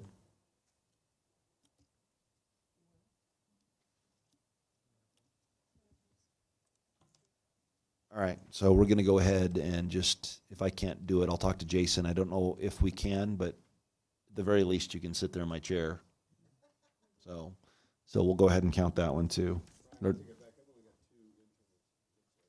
don't you, I've got, let's see here, you've got golf course, you've got library, and you've got Longmont Economic Development Partnership. Oh, I'm sorry. And we still need to decide in GLA. Yes. Yes.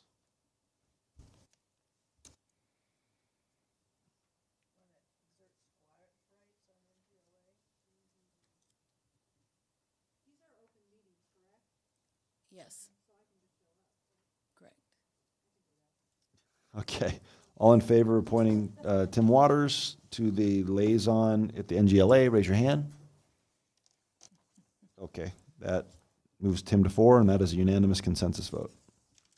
Okay. All right. So, Susie, you got 4, Tim's got 4, Joan's at 7, Polly's at 8, Marcia's at 7, Aaron's at 5. If I had 4, I'd be ecstatic. So, I mean, depends on if Susie and Tim want more to do. So Mayor, what I can do is bring back the full list, and if there are any conflicts, somebody Adjust. and we can bring that back for your adjustment. Together with a couple questions. And then can we adjust the time? Right. Can Didn't we have send one more Marcia to thing that we were PRPA? going to do? So I don't have. yeah, the museum. That's actually a really cool one, for whatever it's worth. I'm on the wrong sheet. The museum, are we back to the museum? Okay. Oh, I had Christensen there, okay. All right, so Polly went to 7. Susie goes up to 5. All in Okay. favor of appointing Councilmember Hidalgo Faring to the Museum Advisory Board? That passes by consensus vote. All right, cool, unanimously. All right. Which consensus means Anything- unanimous. Councilmember Christensen. Yeah, there is something that maybe a month or so ago, we were asked for somebody to volunteer to be a council representative on the RFP thing that is something that's basically done by Jim Golden and his group. And Bonnie volunteered, and I said, oh, I'll do it too. Well, I don't want to do that, and I also think for many reasons I don't think that's a good idea. But it's not what it. Understood. Anyway, It's fine. it's. Yeah. I would like somebody else to volunteer for that. Somebody who has experience in reviewing contracts and bids and RFPs. I have a lot of experience, but I don't want to do that anymore. The only need on this one was It's to- for a council member to participate on the RFP process for the auditor, because they technically work for council. We don't have a board for broader RFPs. Right, I know. It was just for this, and we'll be good, so. And it was, is it complete? It's done. It's done, so we're good. Okay. We're good. Thank you very much. All right, so you'll bring it back? All right, cool. All right, let's move on to final call, public invited to be heard.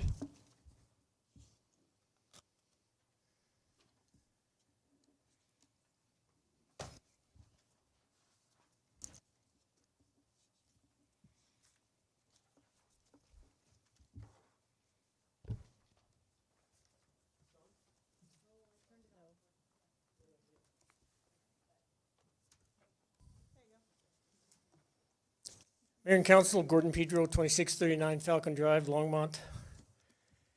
A number of council members made comments earlier tonight regarding the importance of keeping the council's credibility in the eyes of residents. Credibility is truly important. Your residents will be much more likely to support future council initiatives if they believe the council members act appropriately in a myriad of categories.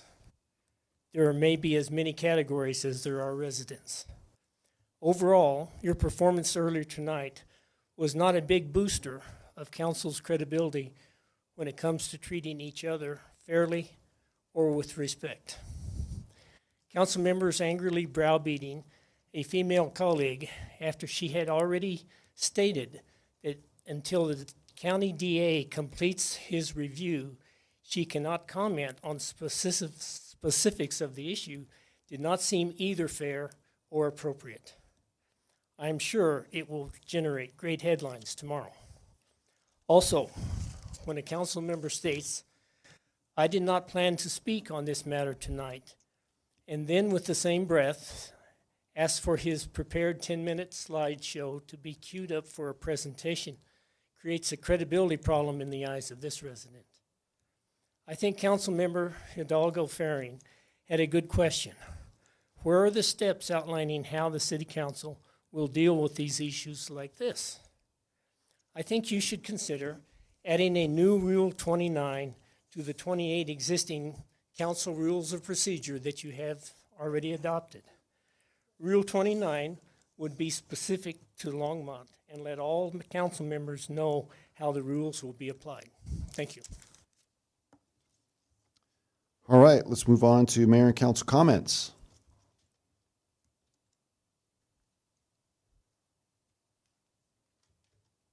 Councilmember Christensen.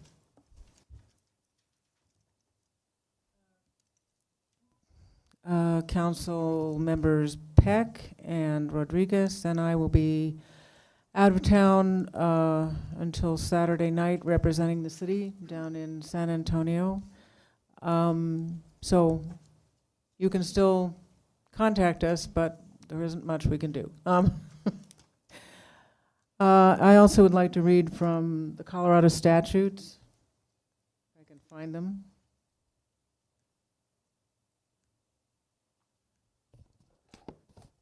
The Colorado Sunshine Law, CRS 246401.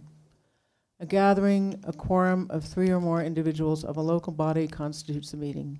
Emailed messages discussing pending actions constitutes meetings and are subject to the law. And again, it's an open meeting. And I guess I'd like to make a comment, and that is, Gordon Pedro, you're not a civilian in this. You served here as our city manager for many years. You were the first to always take to the airwaves and talk about transparency and flim-flams. And you are a male, not a female. And I'm calling you out. That I think that where's your righteous indignation? And I was not going to comment on this tonight, but I came prepared. And I was asked questions, and I answered it. And so you cannot both A, act like you are a neutral patriarch of the community, and at the same time play politics behind the scene. So you have to make up your mind. And so we will continue to have further discourse on this topic, I'm sure. So I look forward to your letter to the editor, whatever you plan on next. All right, anybody else have anything you want to say? Nobody's in the queue. All right, city manager, any remarks? No comments, Mayor, Council. City attorney? No comments, Mayor. All right.